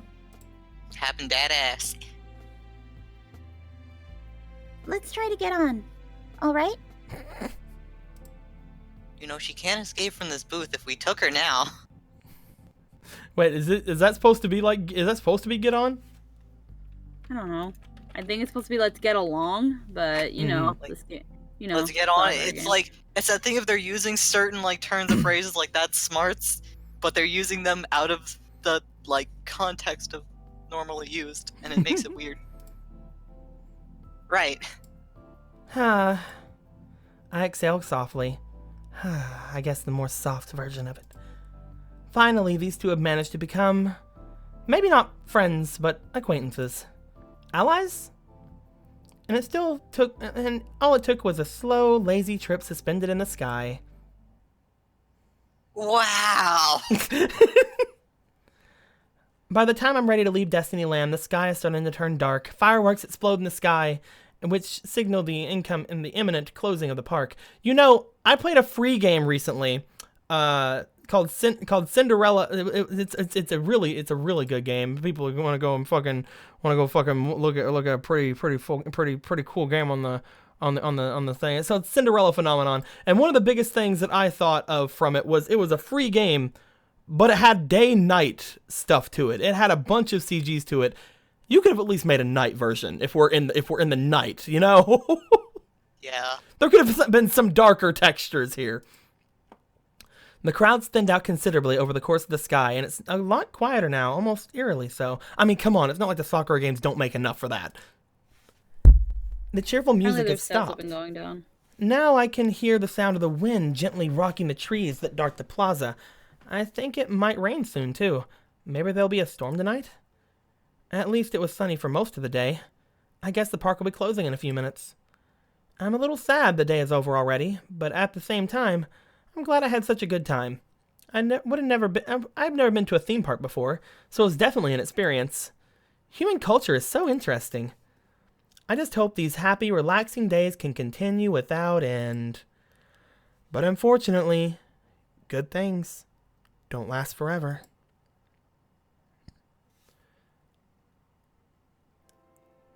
And speaking of good things not lasting forever, guys, I think it's a good time to end off the stream with that little note there. We've been going on for about 3 hours. I think this is a good time to end things off. We started off today talking about dog food. We ended up today getting two girls who hated each other to agree that Lilim's kind of rocking. Lilim's a little bit rocking enough for their lady cocking. You know what I mean? I think I know what we mean. I still think they could have had some sort of night thing here. Oh, I mean, you're ending so soon. Maybe we should keep going. Freaking dog, just go. I'm kidding. But with all that being said, guys, if you have any questions, comments, complaints, or wisecracks, go down to the comments below. Let me know how you guys are enjoying yourselves. I'm enjoying myself. This is pretty good. We probably won't be able to get together to do the rest of this for a little bit. In my experience, playing soccer games on streams, we only got probably one more part. We've only got one more stream in this from my experience streaming Sakura games. If it's around the same length as Sakura Gamer, we got like one stream left. So it'll probably end up being later in the week or the beginning or during the weekend or maybe at the worst next Monday. Who knows? We'll find a day to do it. I hope everybody enjoyed themselves. We enjoyed ourselves. Do you guys have anything you want to say about what happened in the game so far? Wow. God, take it, Jake. She just looks down. It's funny. She just looks over at Lilim. Wow, they're so big. You have just look down. Wow. It's great. Freaking. This game gives me an aneurysm, but it's still funny to do it together. It's it's not in any way a good game. It's definitely not. Like, I'm enjoying some parts of it, but it's very clear that this game was not made to be enjoyed. For those reasons. It was not made to be enjoyed for those reasons. It was made to be enjoyed because it is, exactly as Emerald says, and utter garbage. This is a trash game, and if you guys thought it was anything different before coming into this game, then I think everyone here is lying to themselves. With all that being said, I think we're going to end things off. Hope you guys enjoyed yourselves. And until next time, guys, later days. Wow! Bye.